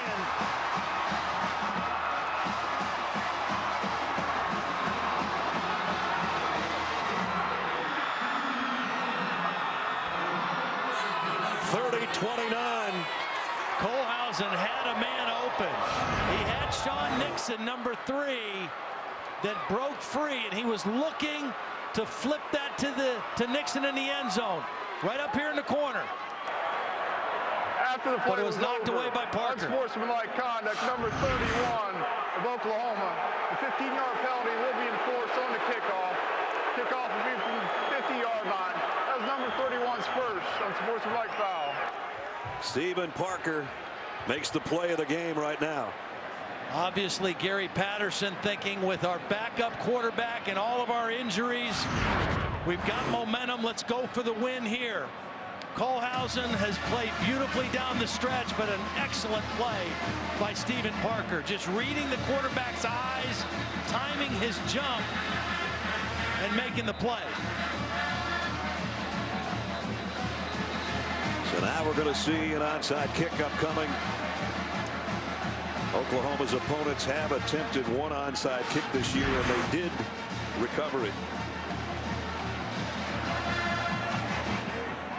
And remember, this is a weird spot on the field with that unsportsmanlike conduct. The kick's going to come from the 50, so it's got to make the Oklahoma 40.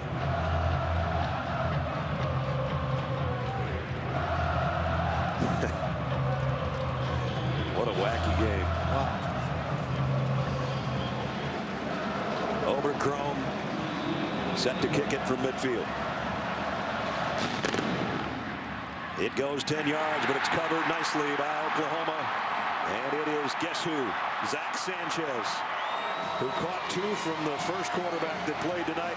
Now he catches one from the kicker. That's probably going to do it for Oklahoma to remain just once beaten. We set the game clock to 50 seconds. 50 seconds. Don't forget, stay tuned for the Ford wrap-up show. Cassidy Hubbard will be along after the game. Cassidy will have a lot of crazy things that happened today. Not too many more crazier than this.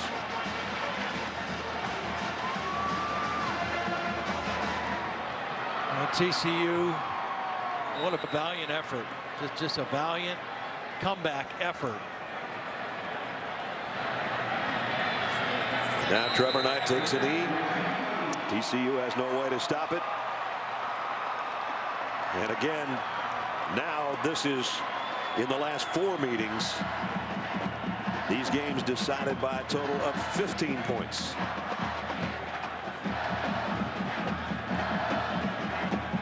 One more snap will do it. So Bob Stoops, this will be his 13th season with double-digit wins. They're going to go to 10-1 and 7-1. And it sets up Bedlam against Oklahoma State next weekend. That will be on ABC next Saturday nights. What a gallant effort by TCU. So many men short. And they put an effort up to make this a ball game all the way to the final seconds. Bob Stoops goes to 4-2 against TCU in his coaching career. And he's got a shot at the Big 12 title and then some, hanging on by that much. Holly's with the winning coach. Well, Coach Stoops, what went through your mind when you saw Gary Patterson was going to go for 2 and go for the win? Just get the defense in order, make sure we're in a good call, and we were. Guys did a nice job finishing there at the end. How stressful was that last drive, though, watching them go down the field like that? Yeah, it always is. You know, you're in a tight game like that. They couldn't do anything offensively. You keep giving them chances, and that's what happens. All of a sudden, they make a play, and you're in a tight one.